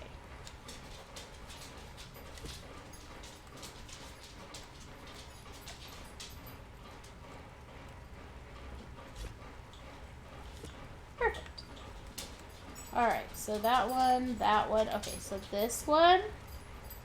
And this one. This one, very pretty. And that one. This one I super like because aside from the fact that he clearly has legs like a man, he does remind me of like the Lion, the Witch, and the Wardrobe, so I like that. Let's go over here. I think what I might have to do is move some of those monster things that are in the middle to the outer edge, because I've got some spots back behind those throne chairs. So let's go ahead and move this buddy up to, wait, is there room up here? No. Let's move this one to up here.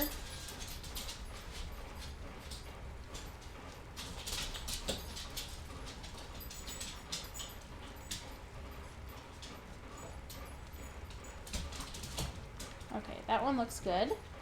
And let's get the other one, and then I can put, and then I'll have a couple more spots for some more statues. And then eventually I may have so many statues that I will have to move the bus to a different location.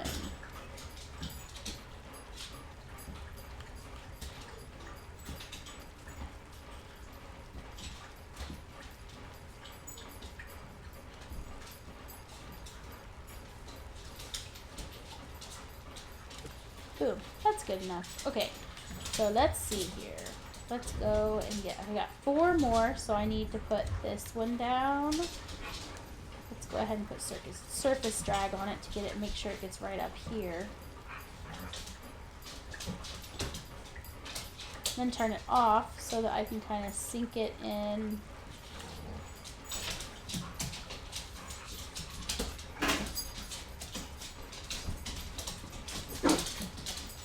I think that's fairly centered. Alright, next, let's do this one. Oh, baby. Yay, yeah.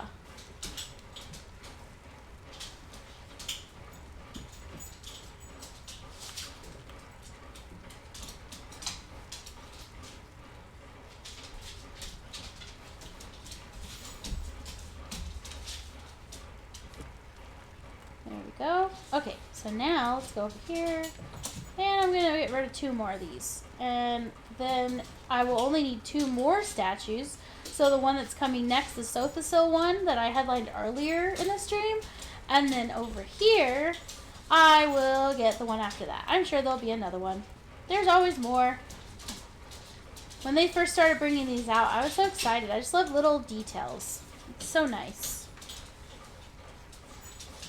And after that, I'll give you a tour of this house and show you the things that it can do. Because it's not just a house, it can actually do stuff.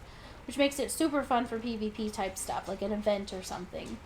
So, anyway, so let's move this guy to up here. Oh, nope, that's not a good spot. Oh, I'm all the way around. Oh, no, over here.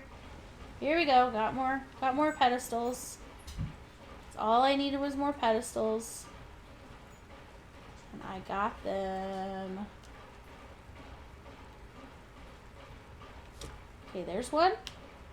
Next and final for now.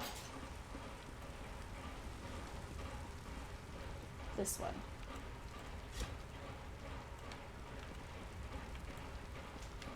If you are on PC, North American server, and you want to see my house, any of my houses in person, just reach out to me. Let me know. Maybe I'll have a time where I'm there so you can travel if it's one that's not my main. And I have them available for travel to like my guilds, my guildies, like all my guilds. So if you're in one of my guilds and you can travel to my main house, which is where like I've got my crafting stations and stuff. I don't have all the crafting stations. I just have like the main plain ones that aren't sets. But okay, so now I should be able to go over here. Put down more of those little statuettes. So I got 2 more. Let's get them out and get them put down. Oh, I need to put the treasure trove. I've gotten lots of cool things since then that yeah, super fun. Okay, I love it. Fashion scrolls.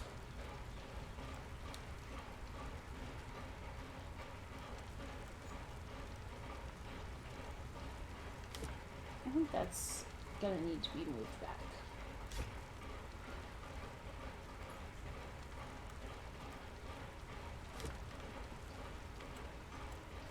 Let's move it over just a tad.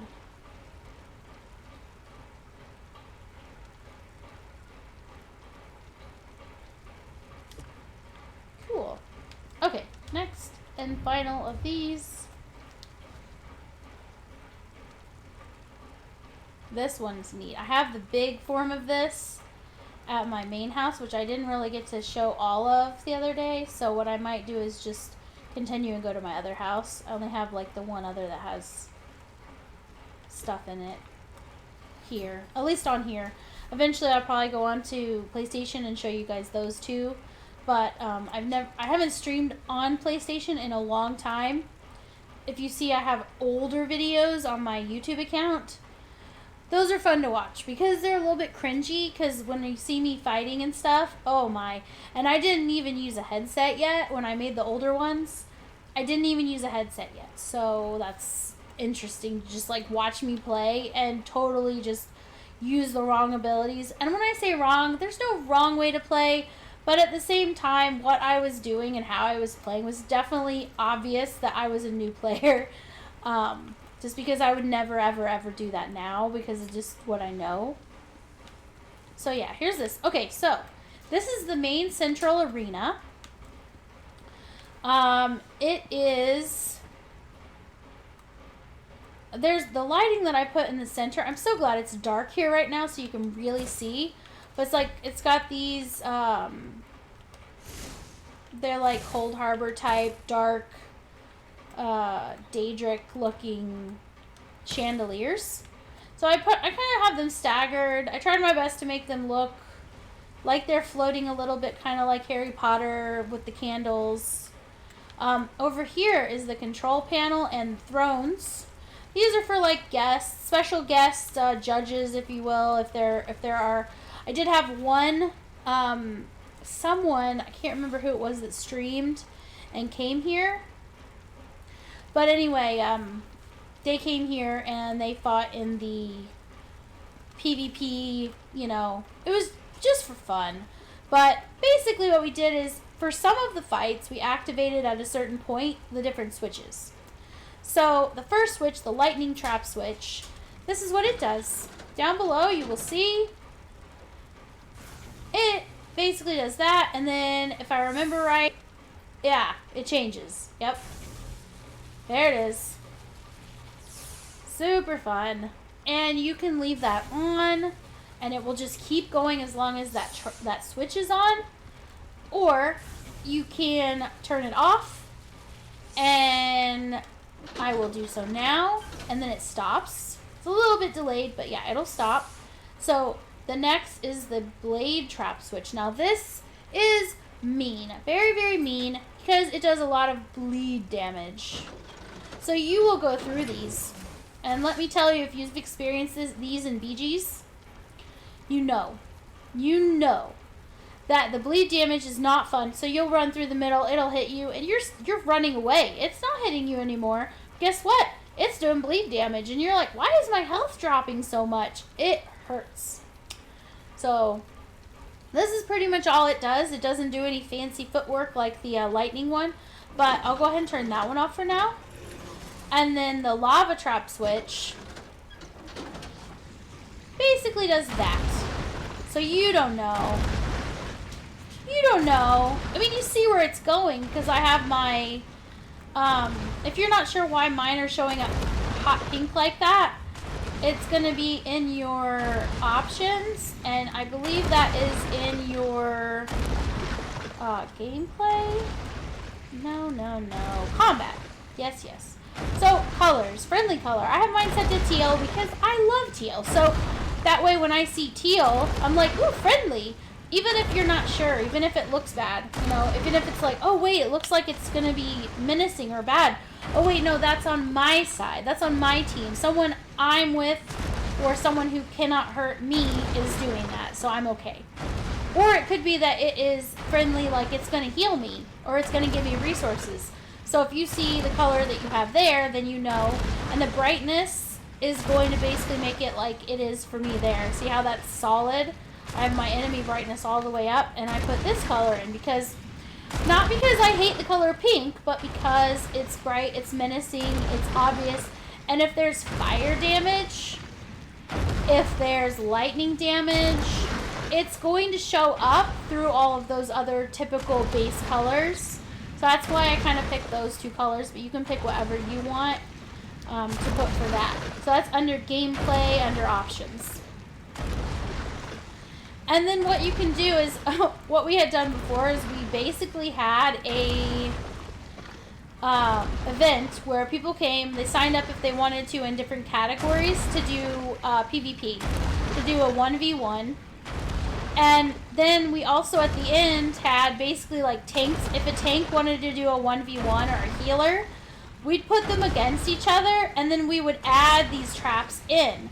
So you can have them all going at the same time at any point if you'd like. And so really a good test for like tanks or healers, if they can do a good job of luring someone else to maybe something that's going to hurt them, or if they can do a good job of just keeping themselves alive and then do just enough damage. So it's great for like hybrid builds as well if you're trying to mix it up, make it interesting, and you're tired of doing naked runs through dungeons. There you go. You can come to my house and we can have a party.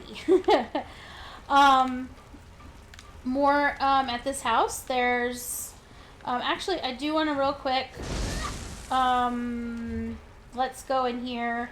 What else do I need to lay down? I need to lay down this trove, man. Let's put this down because this is a heap and pile. Oh, awesome. Let's put it down here. It looks kind of naked down here. I mean, seriously. Let's put it, yeah, let's put it right here. That looks good. I think that looks just fine. Alright, so next is that replica that I earned. You earned this in Murkmire, I do believe. Yeah, you have to get all the pieces that you collect. It's through questing. But, I'm gonna have to just, like, put this into the ground because it looks like the surface drag is not working properly, so I had to turn it off. Because it was just putting it, like, on my head, practically. Let's put that, oh, I don't want it right there. Let's put it right here, like, in the middle. Alright, that, and then, oh, there's my big one. I forgot, I think this is, I mean, huh. I already placed this in my other house. I guess you can put it in, like, all your houses if you want to. Okay. So let's stick him... I don't want to put him there. Oh, maybe I'll put him, like, here, and then I'll move the cage. And I'll move the cute little saber cat. So, or I don't even need to move the saber cat. I'll just move the cage, and then the saber cat, make sure his butt's not cut off. No, he's good. And then the saber cat is basically separated from my Indrix, my shimmering matching Indrix over here. I may switch those out, but I like those ones. And I actually was able to get the baby and the mama together. I'm going to go ahead and put him away. Maybe that is the special collectible that was the reason I couldn't use my other one. But let's move him around. Let's go ahead. And since he's so big, let's go ahead and go out of that mode. And then, oops. Oopsie, oopsie, oopsie, oopsie, oopsie. That's what I want. Okay, so that might not be a bad spot for now. Maybe just kind of turn him a little and just put that there so people can kind of see him as they walk by. He's pretty neat. I didn't want anything too tall over here because this is, I mean, that's a pretty cool view. It's no waterfall, but it's a lava fall. I've got more busts. Oh, gosh. No, these are already out. Maybe not. Oh, no, I don't have them out. Not here. Again, I have so many of these. I've got, on PlayStation, I have the Somerset house. I was so sad because I just missed getting the Somerset house on here because we didn't quite have the PCs set up yet, but I have it set up really cool where there's like glowing stuff showing and like in the cylindric shaped room in that house, in the front, on the right and the left, there's one in each room. Basically, I have it set up to where these trophies are on the wall, just lining the ceiling all the way up. So it just looks very menacing, like all the bad guys' heads are staring down at you. Oh, these are neat. I don't think I want to put them here because I'm pretty sure these aren't collectibles. These are just one little item. I don't want this here. Although, no, this looks cool. I'm thinking this is definitely going here. Where should I put this bad boy? Maybe that wouldn't be bad right here. Kind of bring attention to my precursor dummy that I spent time getting.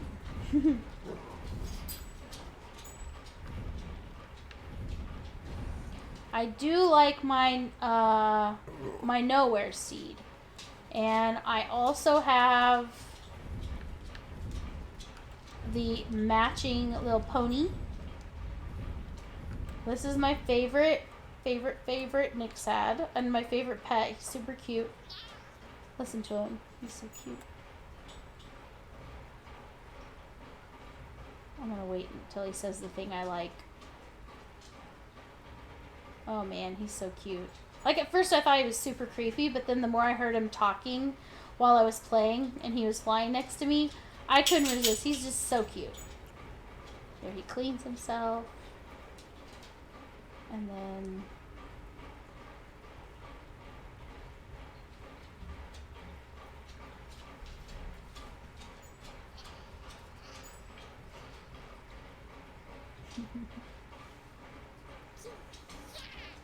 Okay, so I swear every time I hear him say that, it sounds like he says cheap shot. So I don't know if that's what he's supposed to say, but I had to wait until he said that because I think it's just adorable. Alright, so there's this, and then this that you've already seen. You've already seen the overlook. Oh, I didn't really do much about the other, so I didn't show you the up here. So let's go up here. And we've got this wall that I earned.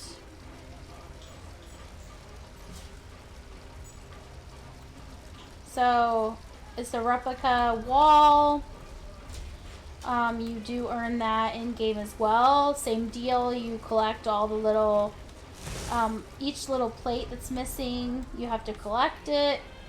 And I do believe that is from the, that is from elsewhere. Here you go. Here's fire pots, but in here it's like a bedroom slash conference area. So if you have like a guest from out of town, you know, you just let them like bunk up here. And then here's like this green fire. I'm pretty sure like Harry Potter inspired, I was thinking at the time. Then also this is the Augur of the Obscure. You can earn this in game as well as this Phantom False Face. Both of them are interactable and pretty cool. Like this one here, let me go ahead and use him. He has several things that he will say. You're not going to use me as a paperweight, are you? It's not that about anyway. Paperweights. Honestly, is paper that anxious to escape? Oh, my paper's getting away! Ludicrous. Let me use him again.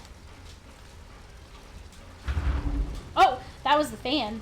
It misdirected. Okay, so using that false face fan, I am now a monkey. If you will notice, I am a little monkey running around. And now I'm not. So, yeah, it's temporary, but kind of fun because you can use it and turn into a monkey. But yeah, let's use the obscure guy again. I'm not sure if you're aware of this, but it's critically important that you polish me 3 times a week, mate. It sharpens my powers of perception and enhances my self-esteem. Oh gosh darn, I turned into a monkey again. I need to like turn away from the monkey thing. But yeah, running around, you can really run with this guy. Like he's so cute. And I'm turning back. Okay, make sure it's on the obscure. You know where I'm from? Warriors wield swords made of pure math. Kind of puts those crude middle weapons into perspective, eh? Oh, I turned into a monkey again. Nope, I didn't. I didn't actually. I ran away too fast. So that shows you if you did it and you're like, whoops, you can run and it won't do it. Have you met that Sotha seal yet? Now there's an elf I can relate to. Soft-spoken, reclusive, melancholy. Actually, now that I think about it, we don't have much in common at all.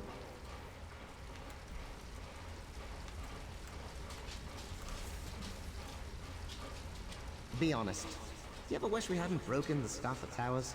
Just imagine a world of non-linear time. Wait, is your nose bleeding? Alright, stop imagining a world of non-linear time.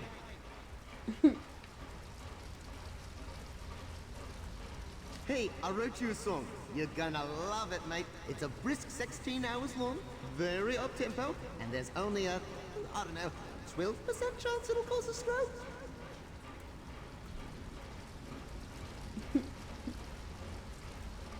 You know there's a ghost in here, right?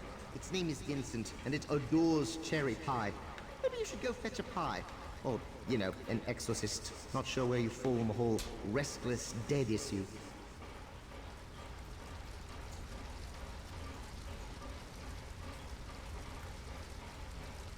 Your belly's rumbling. Hungry? Ah, it's one I'll never understand, mate. The drive to push plants and animals into your face hole, grind them into paste, and store them in a flesh sack. Yeah. That sounds disgusting.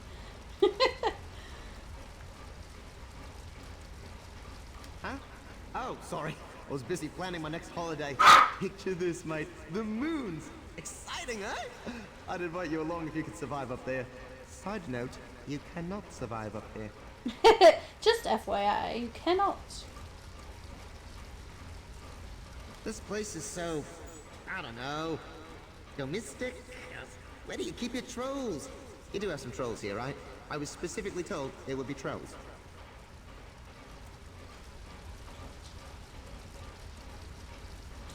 So you're a Sijic now, eh? I'd keep that to yourself, mate. If people find out, it'll be nothing but negotiate this treaty and settle this matter of succession. And what fork should I use for selling?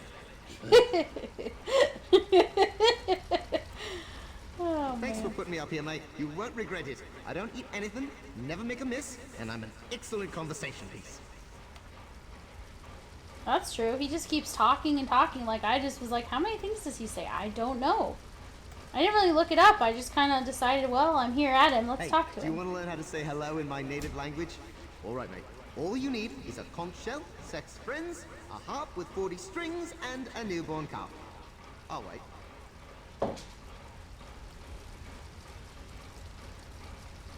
You know I can see time in all directions.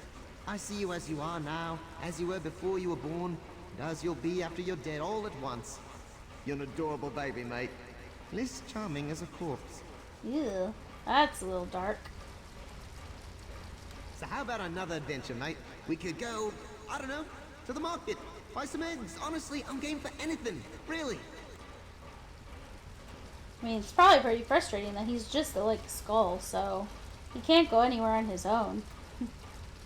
If you find another crystalline entity, you'll bring it back here, right? We could use some decent conversation. Not that you, don't get me wrong, our conversations are just, you know, just really great.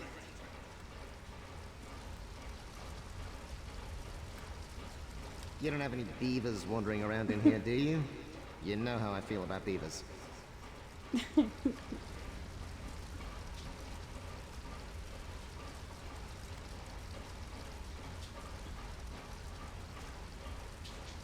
I've got to admit, I'm a little thrown off by the aesthetic, mate.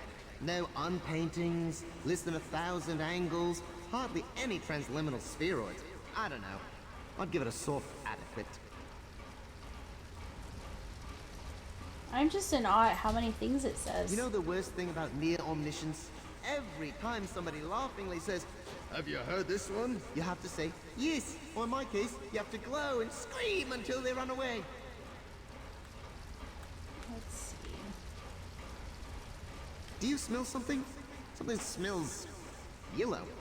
Not hiding any ducklings around here, are you? Duck feet are hideous, mate. Hideous.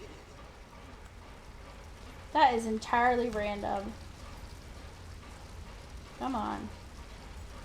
There You we don't go. have any beavers wandering around in Okay. here, do you? I think we're You getting know to how I feel about repeat now. beavers.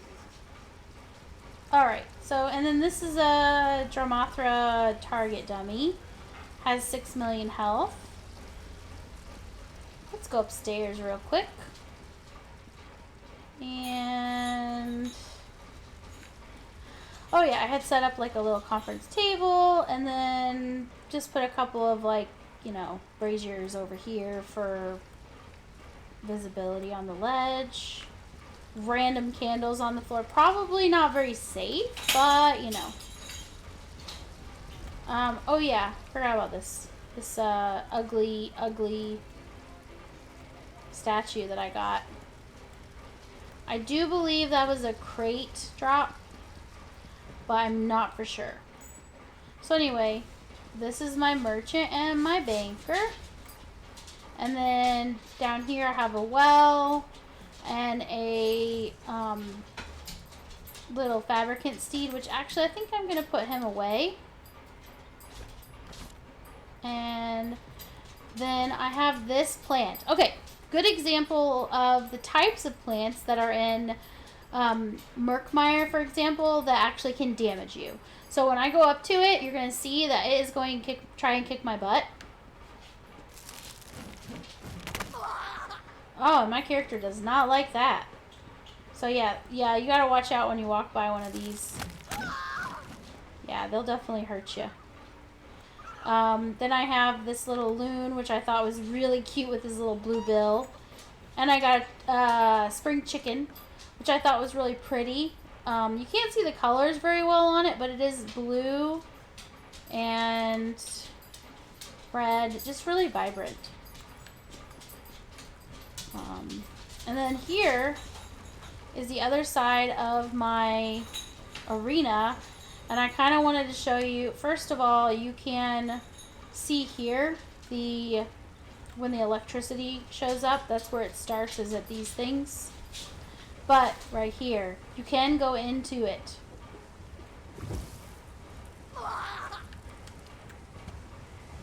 But it doesn't give me the burn status. Now, it could be that it's just a low chance and you could get a burn status, but considering that the blades definitely give you the bleed, like every time that we've dealt with it, it always gave us bleed, and it's really harsh. I think probably the hardest of the things that it adds has got to be the blades. That's just my opinion, but I have a reason. It's because of that bleed. Now here I have a corpse wrapped up like a mummy sort of a thing, and then I've got all the little candles. Now that took a while to actually get it to look right, but when I got this display case, I just thought I have to do something with this really cool display case. So this is what I decided to do with it. It's just super creepy. It was last Halloween that I did this, so it was a lot of fun. So I think that's pretty much the whole house.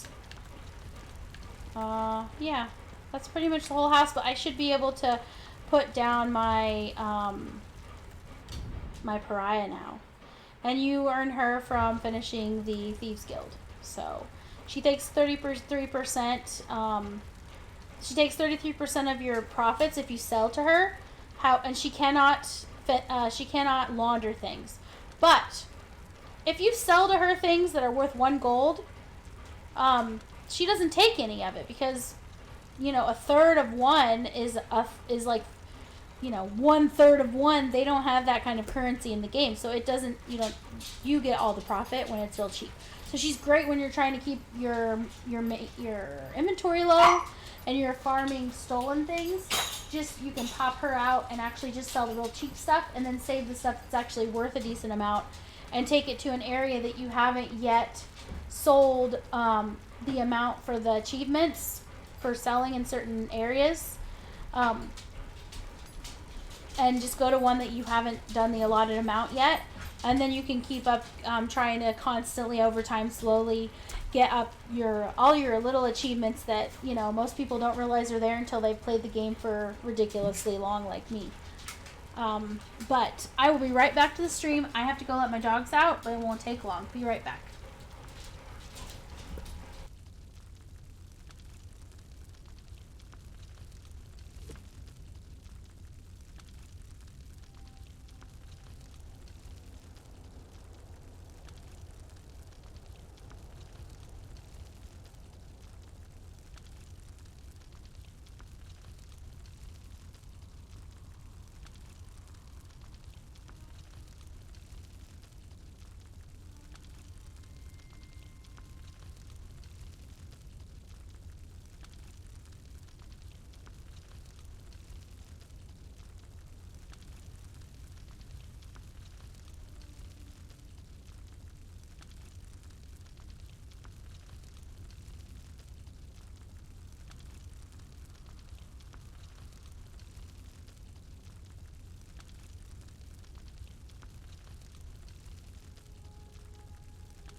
Alrighty, I am back. Thank you so much for your patience. And let me go ahead and get out of edit mode for my home. These Daedric thrones, when they first were available, they were free and you could just buy an unlimited amount. So my friend and I on PlayStation, for his house, he actually, I don't remember the name of the home that he got, but basically he made a high off the ground platform that basically, it would be like the equivalent of this area, just the circular area up above for people, and he made 2 tiers, and we put these along the entire thing for people to sit in, right, to watch. And then he had jutting out from the center, was basically like an overhang arena platform. So you had to be on the platform to fight each other. And it was so cool because I figured out that if I used my shooting star on somebody from up there, that even though they were standing on like a solid board, that my shooting star would literally shove them through it to the ground down below. So that was kind of cheating. The other thing that was fun is if you had an ability that would knock back someone, you could fight them and get them to go to the edge and then just knock them off the ledge and they would die when they fell. Unless they fell in the water, which it had some water. But anyway, just kind of some fun things you can do with the housing. Things besides decorating. I don't really intend on putting a whole lot of extra little features here because this is more of a... It's more of for the arena portion of it, not necessarily for like a house. So I don't really plan on making it feel homey necessarily. But yeah, I really liked this thing. I can make that right there because I love that sort of thing, how pretty and shiny and detailed it is. And when I first saw it in the Thieves' Den in Hughesbane, I was like, ooh, I want to be able to make that. So then I started looking up all the different vases and vials that I can make and figured out, oh, that is actually something I can craft. So before this came out, I was able to actually make that. And so when I saw that there were 2 of them in here, pretty much, that made me excited. I was like, oh, that's neat. Free beauty. Nice. Okay, so I'm going to go ahead and leave here and go to my other home, I think, and show you that one real quick. And when I say real quick, I know it's not super quick, but, you know, if you're just, like, bored and you want to see someone's house and the things they have in it that likes to craft, you can come see my house. I don't have any of those homes. I have the Mars Kiss, but there's probably nothing in it. Initially, I came here, I believe, to put down my chests. So, I don't think I put them anywhere real quick. Let me do that while I'm thinking about it. Put it by my... Where's it at? Here it is. Okay, I think I wanted them right in the entrance so I could quickly get to them. Because there's one. Services? Yeah, the chests. Okay, so here's one. Let's put it right here. Just because right inside the door is great. And then here's another one. Actually, let's put this right there. And then let's grab another one and put it in the middle of them.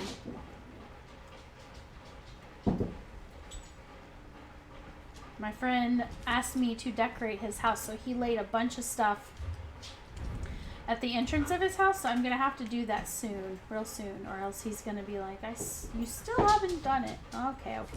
I'll get to it soon, I promise.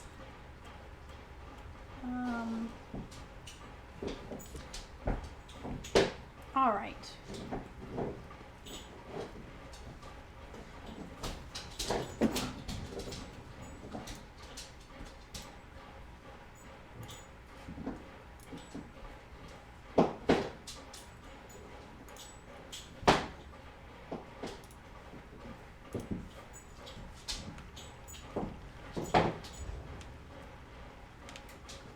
I might as well just like leave. You can see where it is.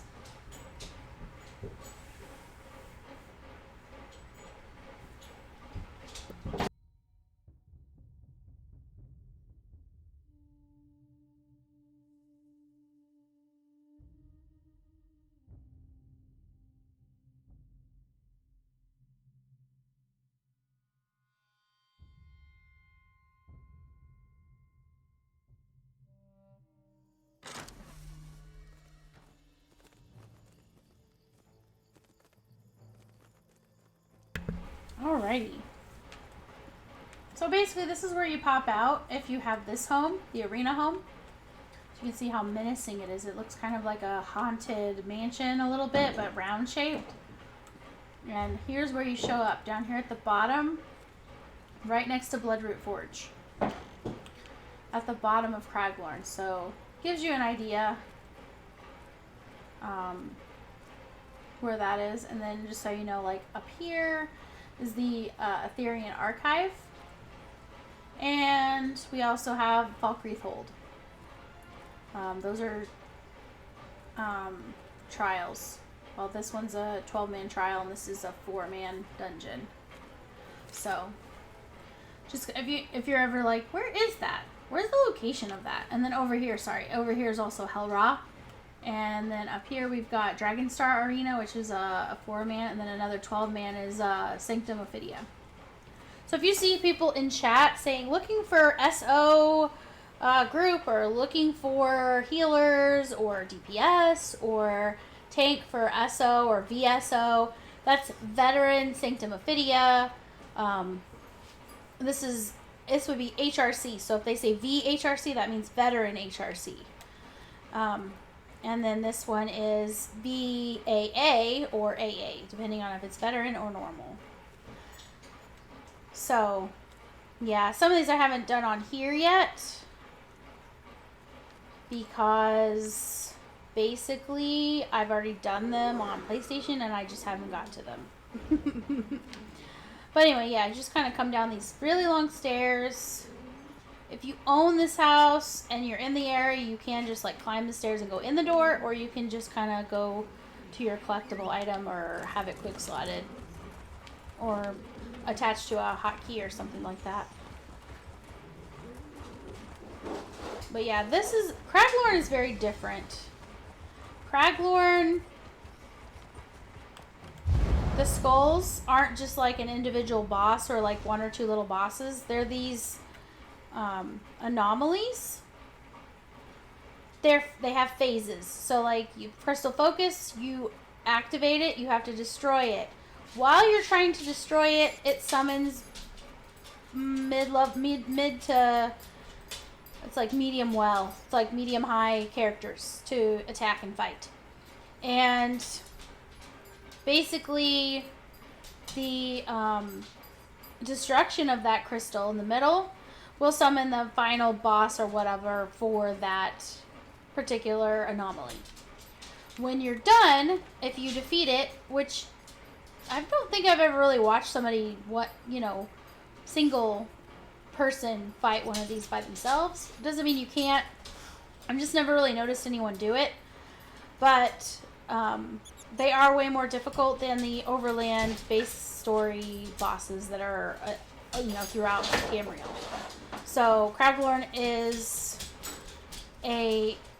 it was originally not for just anybody to go to. You had to be a certain level to be able to handle it, I guess. You cannot activate it unless the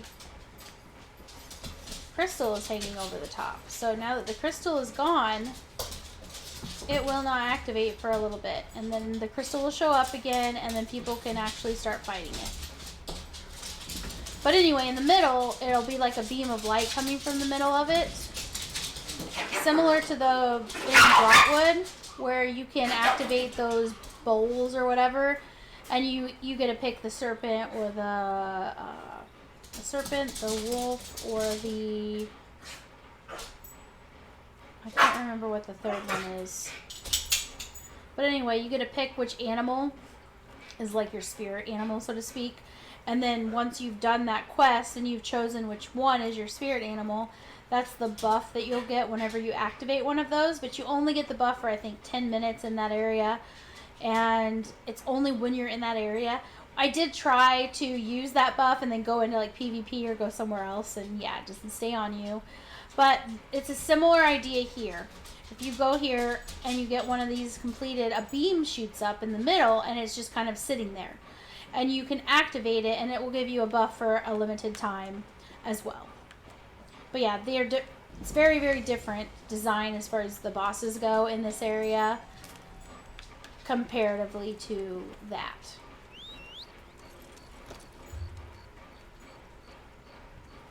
I think I'm going to go ahead and end this stream for now. And I'm going to kind of do some super boring things that nobody wants to, you know, watch me do. I think I'm going to craft some gear and get on some other characters, break things, do the writs on other characters. So I really hope you all have a wonderful day, and I may stream again later today, but for now I think that'll be all. So happy hump day, and talk to you later.